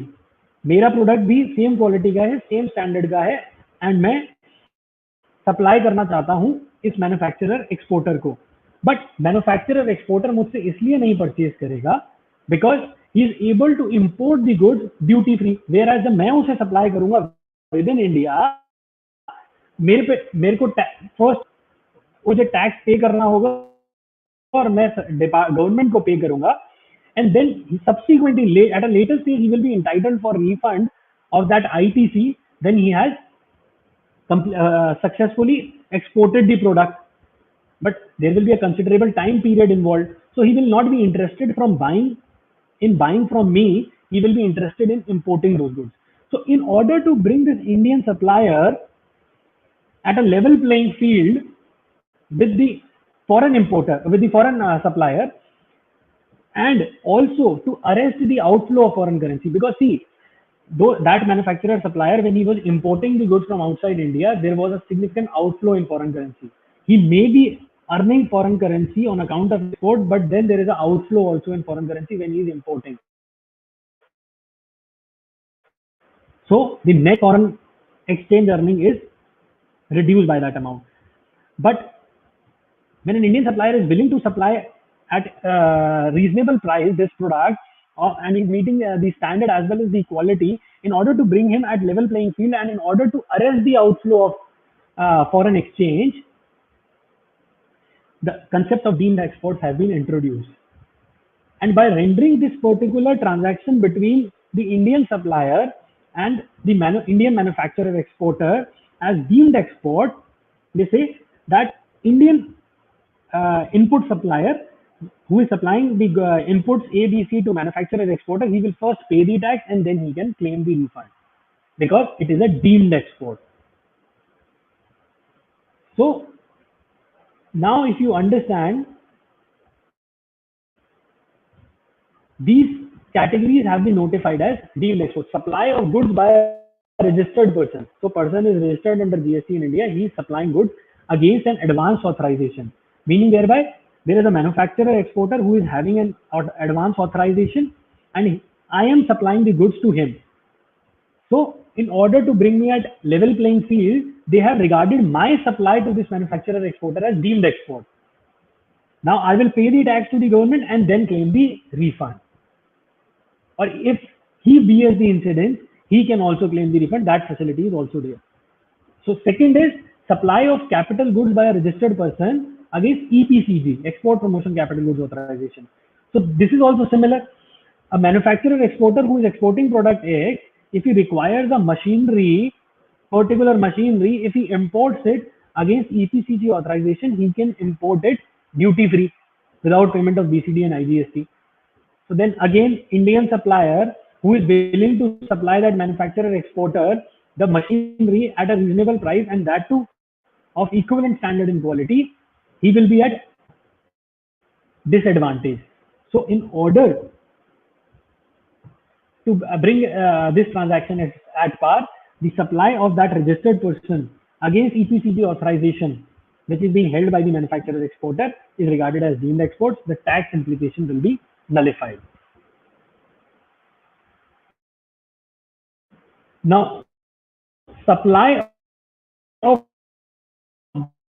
goods. So basically, what is happening here is either the manufacturer tax implication on the goods procured from the Indian supplier, or even if he is bearing any tax implication, that is for a very limited time, because immediately after receiving the goods from the Indian supplier, he can apply for the refund. Otherwise, if this would have not been regarded as deemed exports, तो एक significant time period involved होता, वो पहले goods खरीद के manufacture करता, उसको export करता और फिर section 54 subsection 3 में zero rated supply के case में refund apply करता. So they have reduced this time limit by regarding this as deemed export. Now third case is supply of goods by a registered person to export oriented unit. Now again, same concept. EOUs are entitled to import their inputs duty free without payment of basic custom duty and without payment of IGST. So in order to bring Indian suppliers at level playing field, in order to arrest the outflow of foreign exchange on imports, they have regarded the supply by the Indian supplier to an export oriented unit as deemed export. Then the fourth category, which is also against advance authorization applicable to a specific case, that is to a bank or a public sector undertaking specified in the notification of customs, if they are supplying gold against advance authorization, then also it is regarded as deemed export. So this is what the concept of deemed exports is about. Now, all the provisions we have completed. Now the rules, the relevant rules that are there. I will not go, I will not take each and every rule because all this is procedural, and basically I will be discussing the fundamental principles or wherever there is any issue. Rule 89 sub rule 1, it says that a person can file a refund application in form GST RFD 01 on the common portal, GST and common portal. Now, the proviso, first proviso to Rule 89.1 says that in respect of supplies made to special economic zone unit or a SEZ developer, which are zero rated supplies as we studied, the application for refund shall be filed by the supplier of goods or the supplier of services after such goods have been admitted in the full in this and even in case of regarding receipt of services for authorized operations. Now, question here emerges is when we saw section 16 subsection 3, only supplies made to special economic zone, either of goods or services, were mentioned as that whatever supply the SEZ is receiving, it must be for the use. It must be for the use of its authorized operations. SEZ जो goods या services procure कर रहा है, that there was no condition under section 16 कि वो authorized operations के लिए होनी चाहिए. But rule 89(1) के through वो ये condition implement कर रहे हैं कि supplier जिसने DTA supplier ने जिसने SEZ को goods या services supply किए हैं, that must be for the authorized operations, तभी उसे refund देंगे. Filing refund in such cases. So whether we can say that rule 89 sub rule 1 proviso is contravening the provision of section 16 and thereby ultra vires. It is beyond the provisions of section 16 of the IGST because in section 16 which itself describes what see.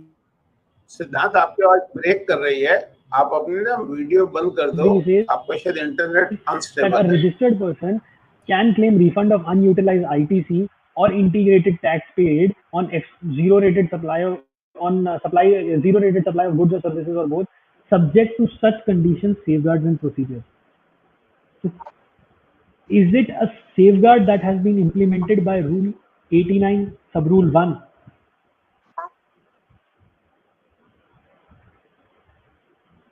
Hello. Yes, Siddhant, your voice is right now clear. Okay. So, is there a बीच में unstable हो रही थी, तो sir is suggested to off your video so that. Okay. So now should I continue? Is it proper? Yes. Okay. So we were discussing about the requirement of use for authorized operations. So whether this is beyond the provisions of section 16 or whether in terms of 16(3) the government is placing a safeguard that the supplies made to SEZ should be for the authorized operations only and then only it will be considered as zero rated supply. Now, if you see that, if you here if you see the whole SEZ Act, if you go through it, wherever a benefit has been extended to the special economic zone under the SEZ Act, they say that it must be to carry out the authorized operations. If they are procuring any goods or if they are procuring any services, it will be exempted from custom duty or central excise wherever applicable to limited cases. If the SEZ is procuring those goods or services for its authorized operations.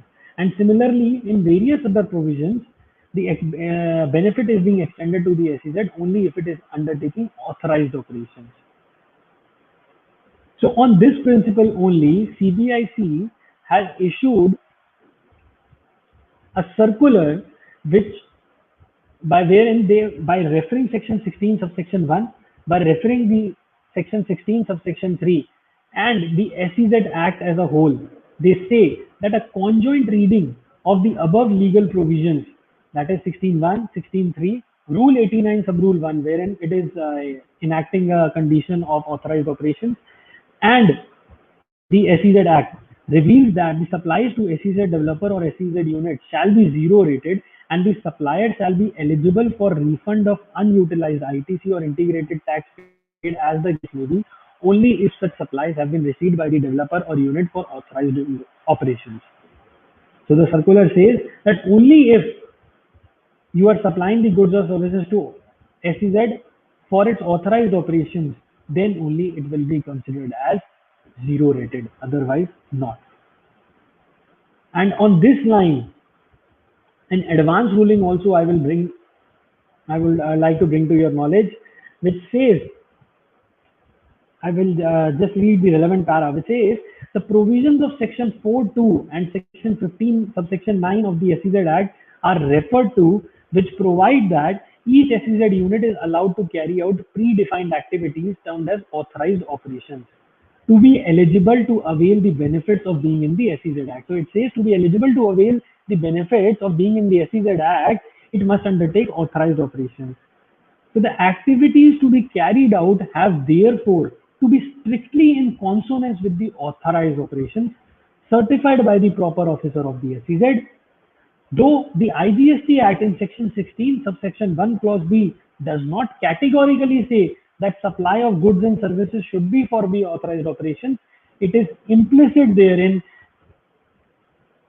and test for any supply to be termed as zero rated supply is to ascertain essentially whether it is for authorized operations or not.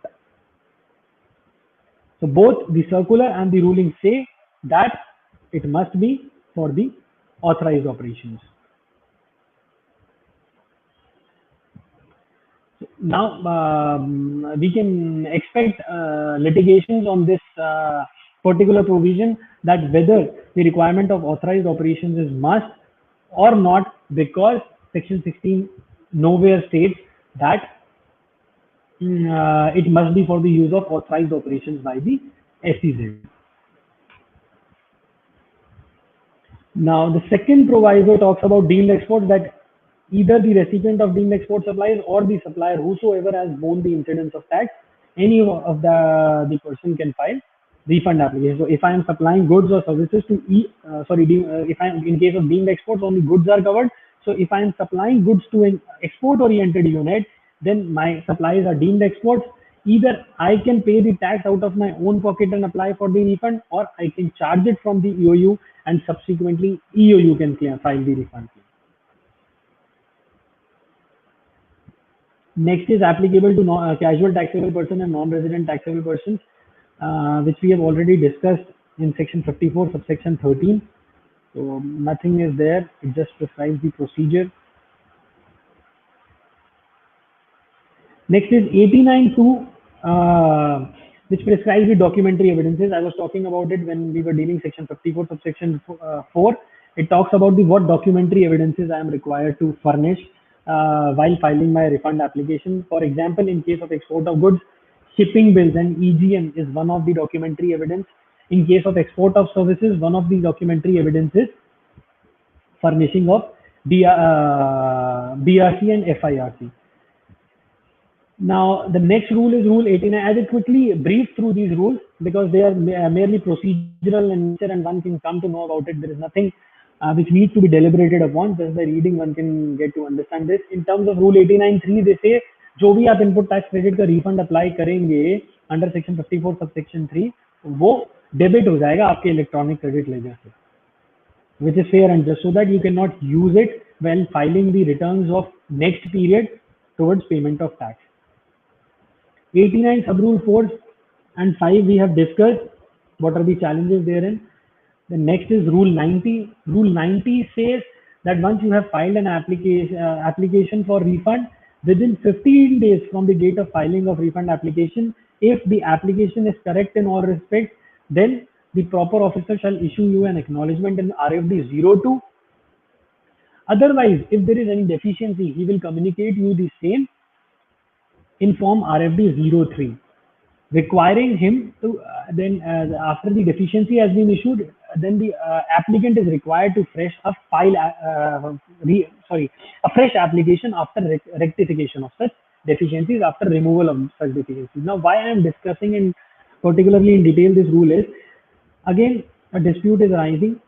Para 12 of Master Circular 125 by 44 by 2019, dated 18th of November 2019 of GST, says that after DM, you are required to file a fresh application. After deficiency memo has been issued in respect of first application, तो आपको फिर से एक नई fresh application file करनी है, और वो fresh application जिस डेट में आप फाइल करेंगे फिर से टेस्ट की जाएगी कि टाइम लिमिटेशन एक्सपायर तो नहीं हुई 2 years की.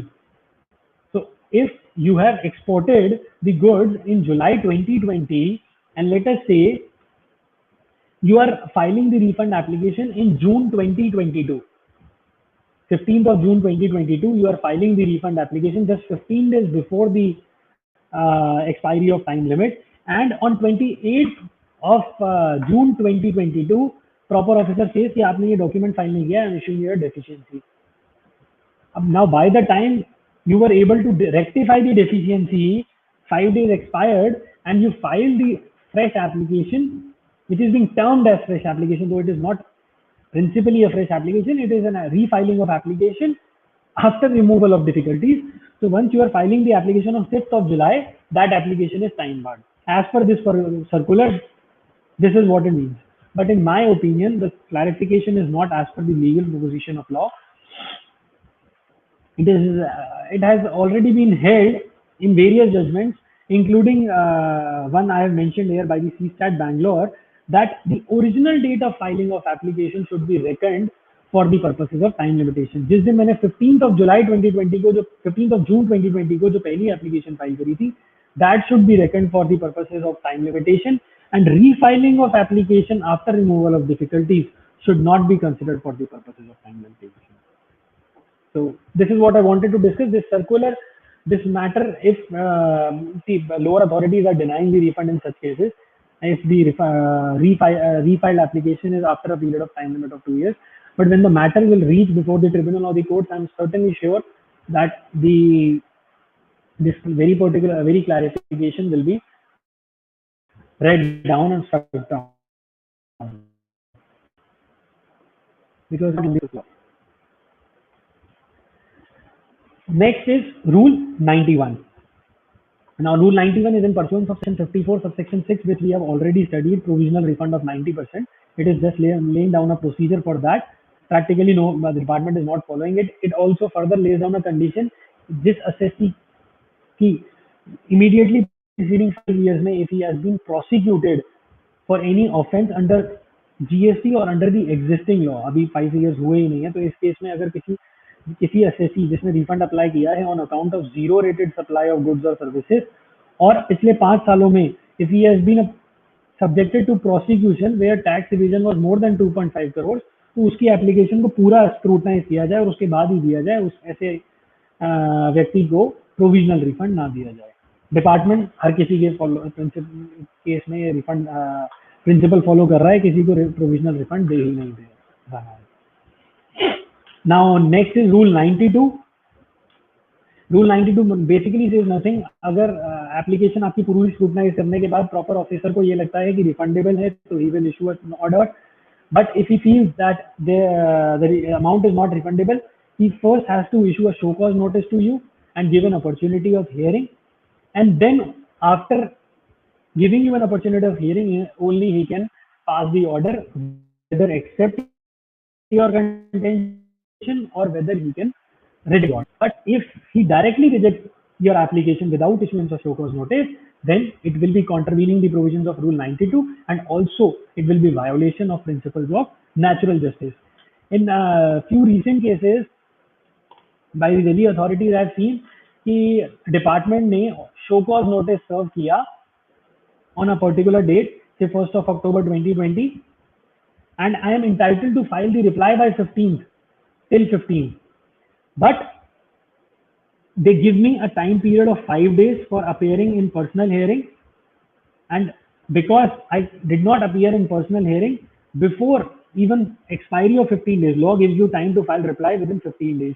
Before even expiry of 15 days, he has stated in the order that I gave the opportunity of hearing, but the person did not show up, and the refund is hereby rejected. So that is again against the principles of natural justice. You have to give a time of 15 days to the assessee at least, if he, unless and until he has not applied for extension. Next is in terms of rule 93 ये कहता है कि अगर मेरा refund reject किया जाता है तो रिफंड अप्लाई करते टाइम जो मेरा क्रेडिट डेबिट हुआ था इलेक्ट्रॉनिक क्रेडिट लेजर में से, मेरा जो आईटीसी डेबिट हुआ था इन टर्म्स ऑफ रूल 89(3) जो अभी हमने पढ़ा, अगर जो रिफंड मेरा रिजेक्ट होता है उसे रिक्रेडिट किया जाएगा मेरे इलेक्ट्रॉनिक क्रेडिट लेजर में.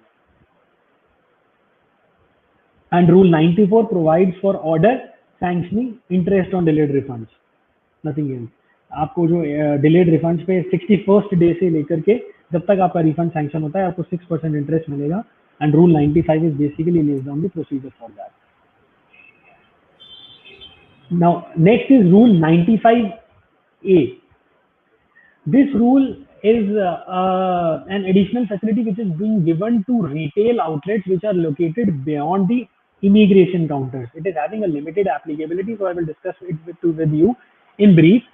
Whenever we are visiting a foreign country, तो Indian international airport पे जब हम जाते हैं तो immigration counters के बाद कुछ retail outlets located होते हैं, and anyone can shop from them, even a foreign to outgoing international tourist, or even we can shop from them.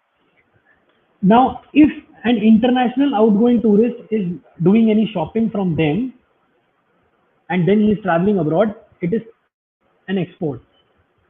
So in that case, the retail outlets are not required to charge the amount from charge GST from international going tourists, and whatever amount they have incurred on their inward supplies, whatever ITC is there on their inward supply of those goods, they are entitled to take refund of the same.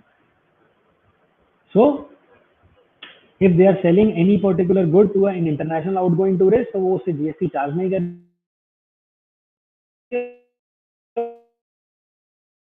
और उसका input जो उन्होंने लिया है उसका उन्हें refund है.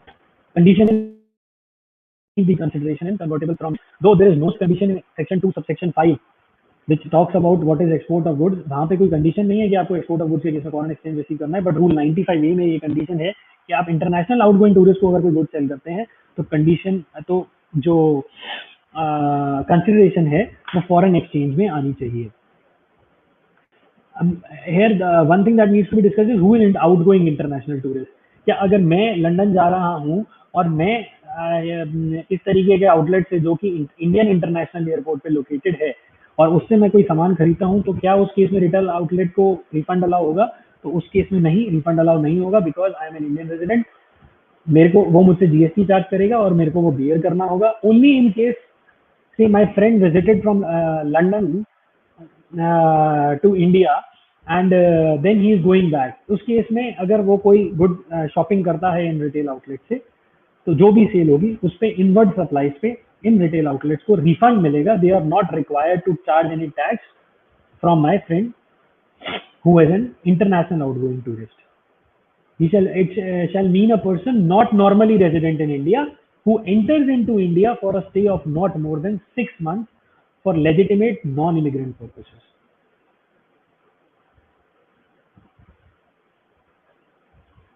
Now next is rule 96. It is basically talking about refund of IGST paid on goods or services or exported out of India. तो जीरो रेटेड सप्लाईज में हमने पढ़ा था दो तरीके से एक्सपोर्ट हो सकता है, एक अंडर एलयूटी एंड दूसरा विद पेमेंट ऑफ टैक्स. तो जहां विद पेमेंट ऑफ टैक्स की बात आती है तो ये रूल बताता है कि आपको रिफंड कैसे अप्लाई करना है. इन case of export of goods with payment of tax आपको कोई रिफंड एप्लीकेशन अलग से फाइल करने की जरूरत नहीं है. आपको RFD 01 नहीं फाइल करना होता है. जो एज पर इंटरनेशनल स्टैंडर्ड्स जो आपने शिपिंग बिल फाइल किया है at the time of exporting the goods to the custom authorities, that itself will be considered as refund application, provided जिस कन्वेयंस में आपके गुड्स जा रहे हैं आउटसाइड इंडिया उसका जो पर्सन इन चार्ज है as per the custom regulations उसको एक एक्सपोर्ट जनरल मैनिफेस्ट लॉन्च करना होता है before leaving the territory of India, वो जब वो लॉन्च कर देगा, then it will be considered that the shipping will itself will be considered as an application has been filed. And second condition है कि आप अपनी GST और 3B भी फाइल कर देते हैं। इसके बाद डिटेल में प्रोसीजर है कि किस तरीके से आइस गेट पे वो डेटा ट्रांसमिट होगा। इस केस में आपको डायरेक्टली कस्टम से रिफंड मिलता है, you do not have to go to the jurisdictional GST authority. It is only applicable in case of export of goods with payment of tax. Services के case में आपको separately refund apply करना पड़ेगा, even where जहाँ पे आपने IGST पे किया है। Now there are many sub rules. I'm not going into that detail. There is one rule, Rule 96, Sub Rule 10. This has also been a part of controversy. It is bit technical, but in easy language, if I want to explain it to you, it says that if any person has procured any goods at a concessional rate under a few notifications, जैसे कि अगर आप merchant exporter हैं और आप manufacturer से कुछ goods purchase करते हैं, तो आप अंडर अ नोटिफिकेशन 0.1% पे प्रोक्योर कर सकते हैं। या आप ईओयू हैं तो आपको जो गुड सप्लाई कर रहा है इंडियन सप्लायर, वो डीम्ड एक्सपोर्ट माने जाते हैं, जैसा कि हमने पढ़ा। तो इस तरीके की प्रोक्योरमेंट आप कर रहे हैं जिसपे कंसेशनल रेट है या जो टैक्स फ्री है बेसिकली, तो उन केसेस में आप with payment of tax export नहीं कर सकते। इस तरीके की रिस्ट्रिक्शन बताता है ये रूल। इस पे काफी डिबेट हुई, चैलेंज भी किया गया, but recently Gujarat high court ने इस रूल की वैलिडिटी को अपहेल्ड किया है और एक नोटिफिकेशन है 54/2018 जो कि इस रूल को अमेंड करती है with effect from 23 October 2017 to remove certain anomalies. That notification was dated 9 October 2018 but it was implemented with effect from 23 October 2017. So this was High Court और उन्होंने ये कहा है कि ये रूल भी वैलिड है और ये notification with effect from 23 October 2017 ही मानी जाएगी।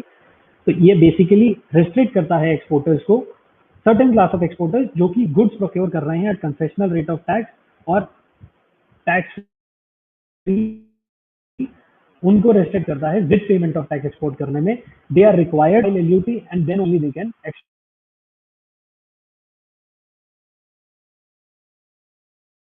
दैट इस तरीके के लोग जो हैं वो अपनी डोमेस्टिक सप्लाईज के रिगार्डिंग जो ITC है उसका कोई अनइंटेंडेड कैश इनकैशमेंट ना हो जाए, उस पर्पस के लिए रूल इंप्लीमेंट किया गया।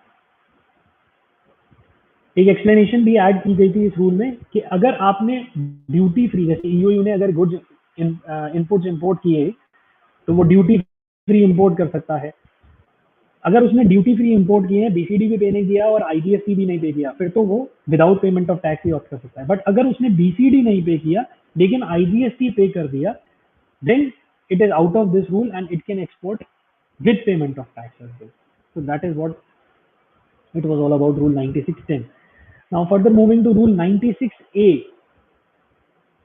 इस रूल में भी कुछ नहीं है, बताता है कि आपको LUT फाइल करनी है और LUT फाइल करने के बाद आप गुड्स या सर्विसेज एक्सपोर्ट कर सकते हैं विदाउट पेमेंट ऑफ टैक्स। आपको LUT में एक अंडरटेकिंग देनी है कि अगर आप गुड्स एक्सपोर्ट नहीं कर पाते within 3 months from the date of issuance of invoice, तो आपको 15 days में टैक्स अलॉन्ग विद इंटरेस्ट पे करना होगा।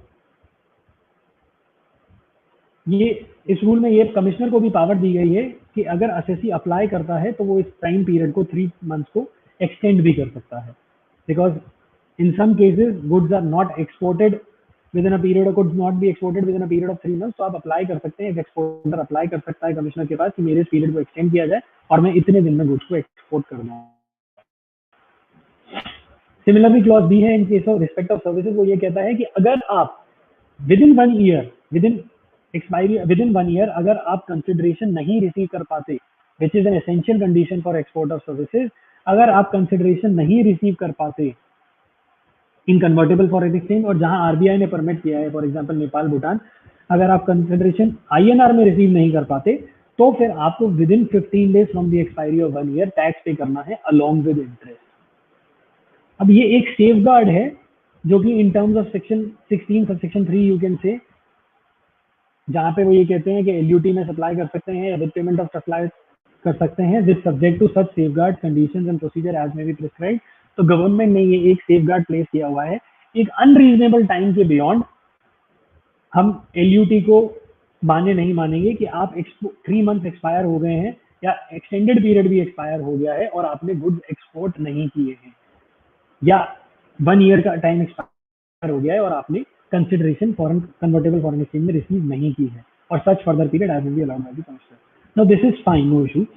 But when we come to clause 3, it says that sub rule 3, rule 96A, it says where the goods are not exported, particularly applicable to goods, where goods are not exported within 3 months, 3 महीने में आप नहीं export कर पाए, या फिर extended period में आप एक्सपोर्ट नहीं कर पाए जो कमिश्नर ने अलाउ किया, और आपको 15 डेज के अंदर फिर वो टैक्स और इंटरेस्ट पे करना था as per the above clause, आप वो नहीं पे कर पाते हैं तो आपकी एलयूटी को सस्पेंड किया जाएगा. You can no more export under LUT and a direct recovery will be initiated against you under section 79. अब इधर मेरा एक रिजर्वेशन है कि डायरेक्ट रिकवरी का provision is somewhat challengeable. It is not that valid, क्योंकि लॉ में section 2 subsection 5 में कहीं टाइम लिमिट नहीं है कि इतने दिनों में आपको एक्सपोर्ट करना है. Secondly, there can be a reasonable cause for delay. मान लीजिए मेरे को 3 महीने अलाउड है, मैंने कमिश्नर को अलाउ किया, उसने फर्दर 1 महीना और अलाउ कर दिया, बट मैं फिर भी एक्सपोर्ट नहीं कर पाया. I am able to export only after 6-7 months, but export मैंने कर दिया. तो in that case direct recovery should not be initiated. At least I should be served a show cause notice. I should be given an opportunity of hearing. I should be basically my reasonable cause of delay must be heard, and then if they feel that no, then they can confirm the demand against me, but direct recovery should not have been initiated, should not have been provided. That is my particular view on this particular rule. So I have stated that what if goods are exported in the 4th month or thereafter? The commissioner allowed you a further period of 1 month, so 4th month or thereafter, whether substantive condition of 2.5 of IBST Act has not been satisfied, because 2.5 they say that goods must be taken out of India to a place outside India. मैंने 7th month में under the statute. So reasonable delay must be condoned. And even if you see in one of the circulars also issued by CBIC, they have condoned delay, wherein department was asking for tax because this particular person could not export the goods within 3 months, but he has exported by the end of 4th month. So department has said that this delay is liable to be condoned. But what if the department initiates directly? In my case, then certainly that is a wrong provision, invalid provision in my view. So recovery if any must be restored once export fulfilled. Recovery को भी restore करा जाना चाहिए अगर कोई recovery already हो चुकी है मुझसे. And direct recovery in such cases is beyond the provisions of law, as no such time limitation exists in the statute.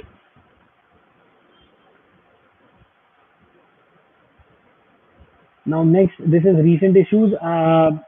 You must be aware that there was a popular judgment of Pitambara High Court, wherein the High Court held that bunching of refund claims across the financial year is allowed. I would not like to discuss the entire judgment or the circular because it has been clarified 2-3 months back, and you all must be knowing even the portal has been amended now. You can file refund application across the financial year. Suppose you availed some goods or services in 2019, but you are able to export in 2020. So you can club the financial years and file a refund claim of the ITC. But what I would like to emphasize upon here is the ratio that High Court has laid down. It says that Honorable Court, by para 12 of the aforesaid order, judgment has observed that circulars can supplant but not supplement the law. Circular can supplant the law, but it cannot supplement the law. It cannot go beyond the law. जब law में ही 54 subsection 3 में या section 16 subsection 1 of IBST Act में ऐसी कोई restriction नहीं है कि different financial years को club किया जा सके, तो how can circular say that no, bunching of refund claims cannot, bunching of financial years cannot be done? Because there was a circular, there used to be a circular which has now been rescinded after this judgment, which said that this is not possible. But now it has been rescinded. This has been taken care of by CBIC and by circular number 135. And now it says on perusal of the provisions under section 16.3, And 54.3, there appears no bar in claiming refund by clubbing different months across successive financial years. Thus, it has been decided to remove the restriction on clubbing of tax periods. They have accepted the judgment of the High Court as well. Accordingly, circular number 125 to this extent has been rescinded. Now, next clarification was with respect to refund of accumulated ITC. It is a very peculiar case. In some cases, see, let us take an example of watches. What happened in October 2017 was, prior to October 15th of November 2017, luxury watches were taxable at 28%. Now, just after 15th of November 2017, they got the tax rate was reduced to 18%. Now, in my experience also, I had a client who was dealing in luxury watches, and he said that my credit has accumulated because my output supplies are now taxable at, the watches are now taxable at 18%, which I procured at 28%. So due to this, being luxury watches, very costly watches, the credit is accumulating.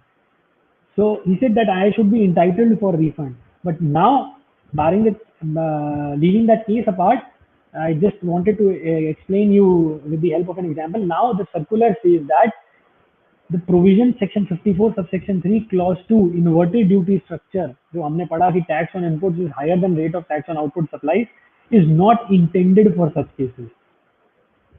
It has been brought to the notice of the board that some of the applicants are seeking refund of unutilized ITC on account of inverted duty structure where their inversion is due to change in GST rate. एक दिन तक rate कुछ था और उसके बाद rate कुछ और हो गया. An applicant trading in goods has purchased say good X attracting 18% GST. However, subsequently the rate of GST on X has been reduced to say 12%. So it is noteworthy that the input and output being the same in such cases, though attracting different tax rate at different points in time, do not get covered under the provisions of 5432. So circular says that such classes of persons are not entitled for refund of accumulation of ITC. Now, then there can be a challenge to this circular as well, and only time when the matter will reach the court, time will tell whether they struck down this particular clarification or the intention of the legislature will prevail.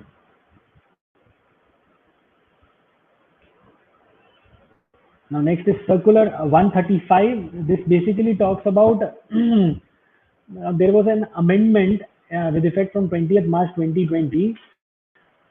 Rule 86 sub rule 1A has been inserted. 1A has been inserted in rule 92 and 4A has been inserted in rule 86. In this, what this says is, अगर आपने कोई आपका refund बनता है on account of excess payment of tax, you can say, and then the part of the amount was paid through ITC and part of the amount was paid through cash. तो जितना amount आपने credit के through pay किया है, to the जितना percentage आपने credit के through pay किया है, उतना percentage of refund will be given to you in electronic credit ledger and बाकी का will be given to you in form of cash. So to basically what this circular tried to plug is, in some cases it was seen that in order to take refund in cash of the ITC, unutilized ITC, so there can be cases where ITC is accumulating and that is not a case of inverted duty structure.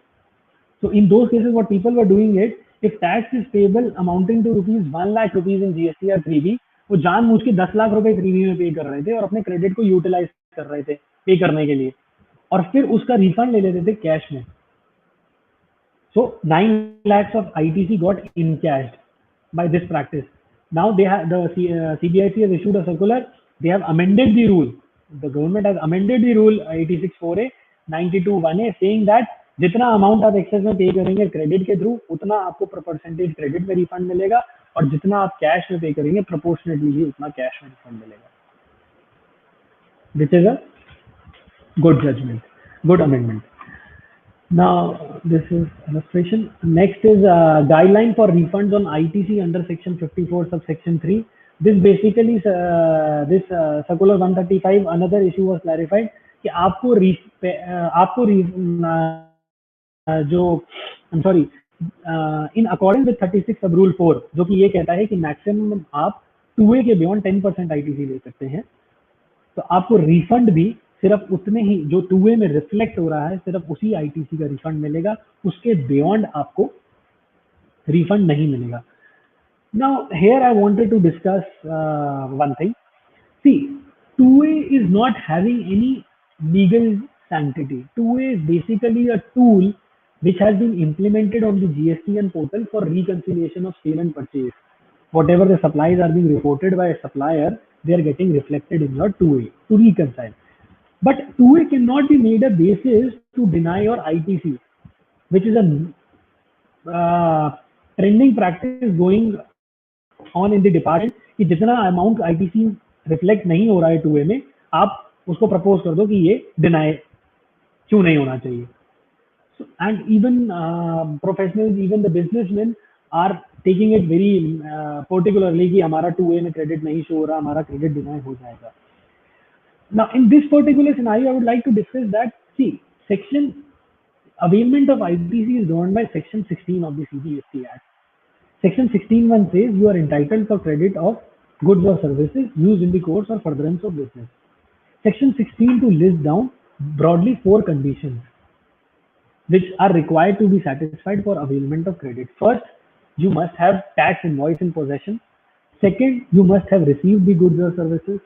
Third, the supplier who has charged the tax from you has paid it to the government.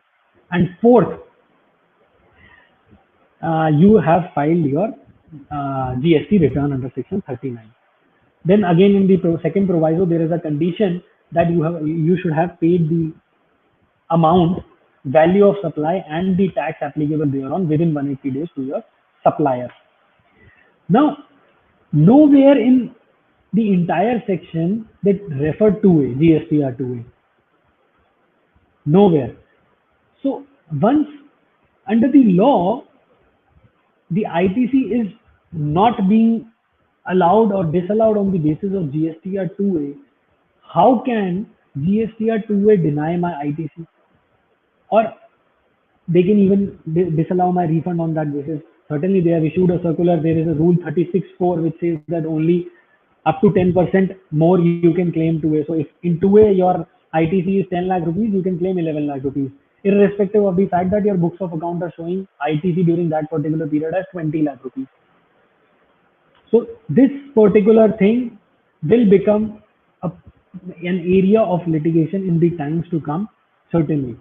As in my view, GSTR 2A cannot be a basis to deny my ITC. This is what I wanted to discuss here. But certainly a practical piece of advice would be, those who are dealing in refunds must be aware about it. अगर आप regular exporter हैं, आप regularly refund claims file करते हैं, तो अपनी GSTR 3B में उतना ही क्रेडिट क्लेम करिए जितना 2A में आ रहा है. इफ यू आर श्योर कि ये नेक्स्ट मंथ में बाकी का बैलेंस भी आ जाएगा. आप जितना 2A में नहीं आ रहा उतना मत क्लेम करिए as per your books of account, because what will happen is when you will say जुलाई में आपको 10 lakhs रिफ्लेक्ट आया है 2A में, but as per your books 15 lakhs है, and you have talked to your supplier who has not shown 5 lakh of supplies, he says he will report it in next month. तो उस केस में आप 3B में भी credit 10 lakhs से avail करिए. Reason why? Because if you claim in 3B 15 lakhs of credit in this particular period, then in the refund application, when you will file RFD 1, automatically 15 lakhs will auto-populate. Their net ITC auto-populates. But then department will disallow the refund of 5 lakhs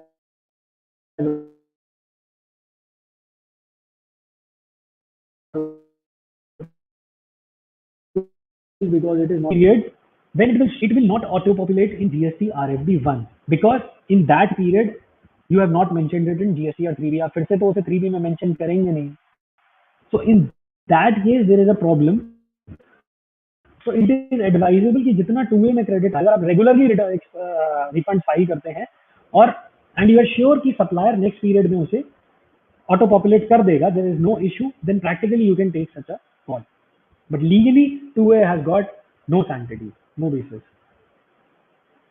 Then there is a new requirement to mention HSN and SAC code when you are filing refund application, so that this is also because so that the department gets to know कि क्या import है, क्या import service है, capital goods है, so that वो deny कर सकें आपको refund capital good का in case of inverted duty structure import services का भी. Siddhant, how much time it will take further? Yes, sir. Sir, just How much time? 5-10 minutes more. Now, Okay, actually, 5 or 10 minutes time. more. That is it. Okay, just I'll finish it quickly in 5 more minutes. So these basically 89.4C I have already discussed with you, and master circular. Now there is nothing. So I'll move to the more important aspect, that is 96B. Yes. So 96B talks about realization of export proceeds in case of export of goods as well. Now, unlike in case of export of services, Section 2 subsection 6, while defining the export of service itself, says that essential condition is receipt of consideration in convertible foreign exchange or in INR where permitted by RBI. Now, in case of export of goods also, wherein law nowhere says that this requirement is there of receipt of consideration in convertible foreign exchange. But by inserting a rule, they are imposing this condition कि refund तभी मिलेगा जब आपकी consideration forex में realize हो जाएगी, even in case of export of goods. So here my humble submission is that this rule supersedes the statutory provision 2.5. So the basically it will be struck down in the times to come. It must be challenged. Now, few case laws I will quickly go through. While discussing section 77, I was saying that CGST, SGST गलती से IGST head में पे कर दिया या vice versa IGST आपने as CGST SGST पे कर दिया.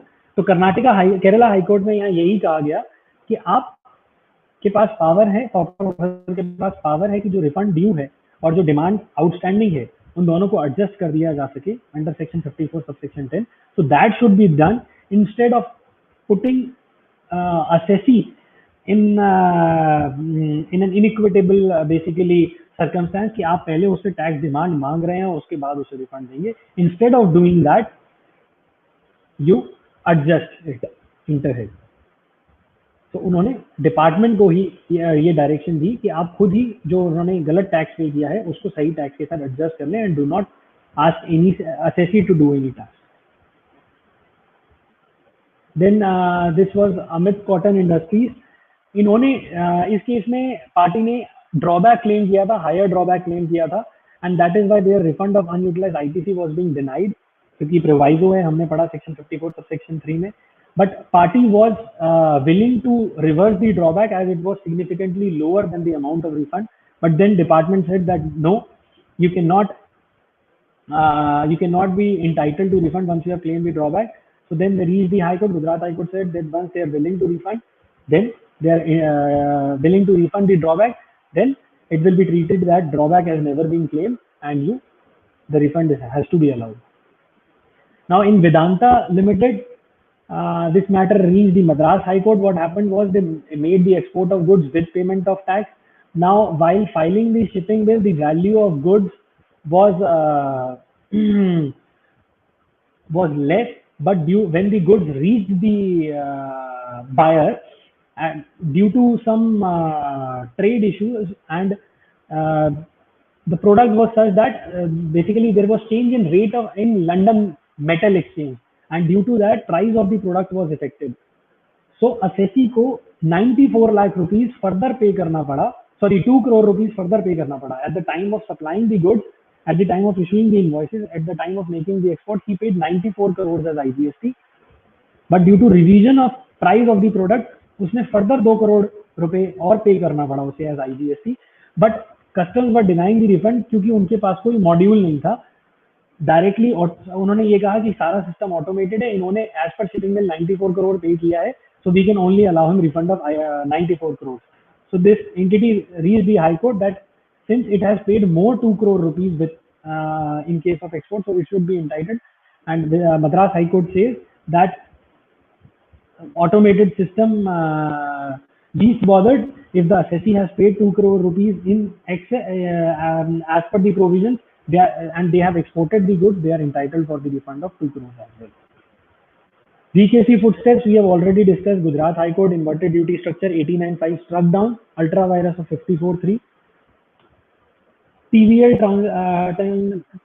TVL Transternal Troy Afcons joint venture, Madras High Court, inverted duty structure, Rule 89.5 upheld. They say that it is it is intra-virus 54.3 and intra-virus section 164. So with this, I come to the end of my deliberation. Now I will hand over it to Sumit sir.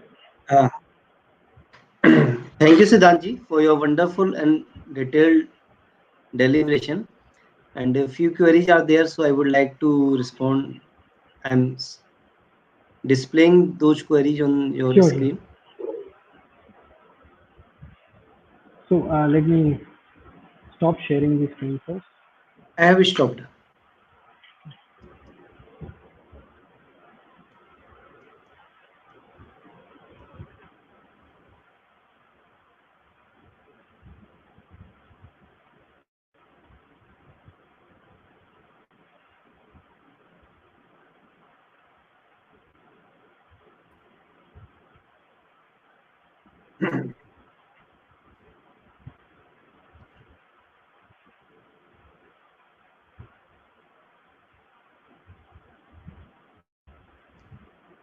I hope, Siddhantji, you can see the screen. So the question is just that, is there any option of claiming refund in case of inverted duty structure? As we have discussed, yes, rightly, as per section 54.3 clause 2, we are entitled for claiming refund of input tax credit in case of inverted duty structure, but right now authorities are only allowing refund of ITC on inputs. If this case is litigated and then the Supreme Court comes in favor that no, ITC on input services as well as capital goods is to be allowed as per the Siddhantji, your voice is cracking, so I'm not. hello. Should I again Yes, repeat just the conclude. answer? Just conclude your See, answer. there is certainly an option of claiming refund in case of inverted duty structure, not a problem. The only controversy is that refund of all ITC will be allowed or only ITC on inputs is to be allowed.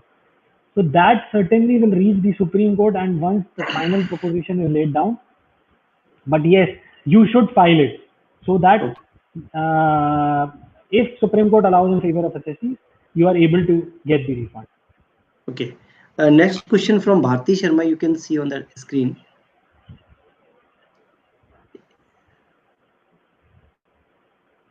Yes, if the refund application is time barred, then the department will reject the refund application in case of inverted duty structure, and whatever the credit was debited from electronic credit ledger, that will be recredited. Okay. In terms of Rule 93.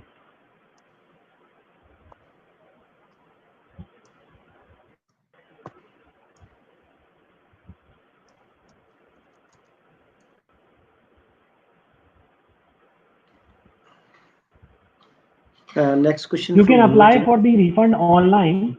There is a specific facility for such cases that if you are a specific category on the GSTN portal.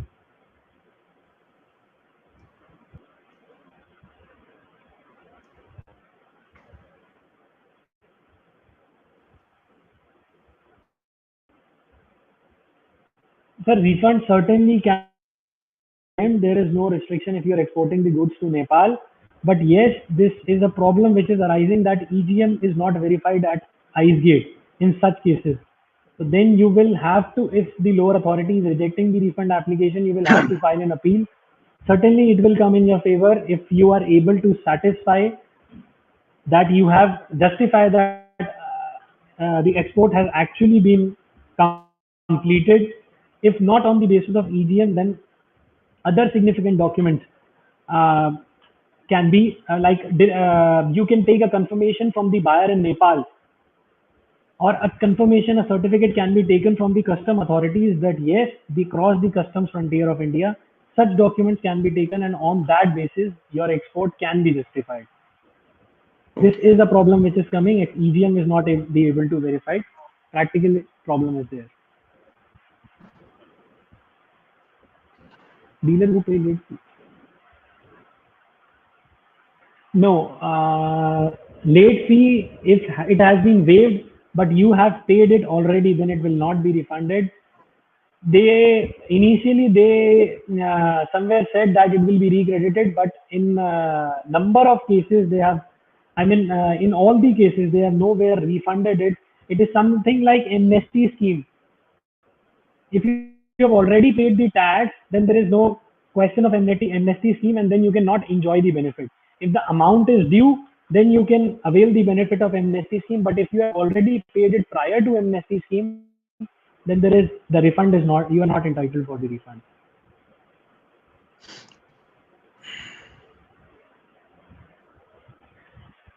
Refund of input services is not allowed in case of inverted duty structure as per one set of interpretation, as we discussed in our deliberation. But second set of interpretation is that refund of any unutilized input tax credit is available. So you can dispute the same, and when the when the legal proposition will be finalized by the Supreme Court, as per that you can claim your refund.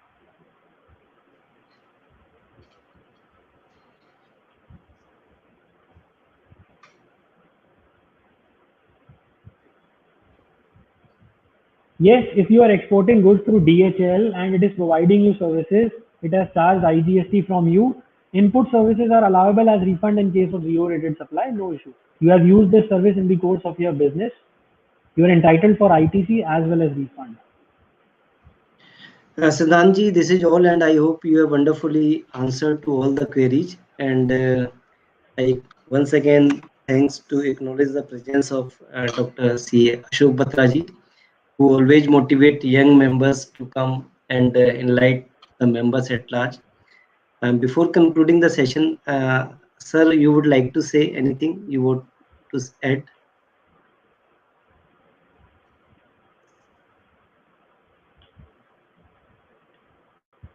Siddhant has touched upon each and every issue relating to 54.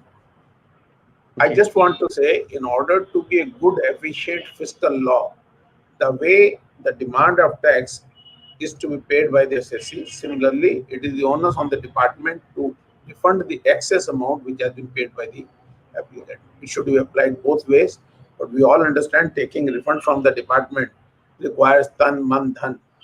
Anyway, that position need to be changed, and I'm sure with the use of this technology and with the framework wherein every time the time limit has been prescribed, we may realize our dream so soon in GST. Thank you. Thank you, sir. Thank you for your able guidance and motivation to all of us. And thank you, Siddhant, for your wonderful and detailed deliberation on this topic. And whosoever missed can see the recording later on. And with this, I conclude this session right now. Thank you, Batra sir. Thank you, Siddhant. Thank you. Thank you. Thank you, sir.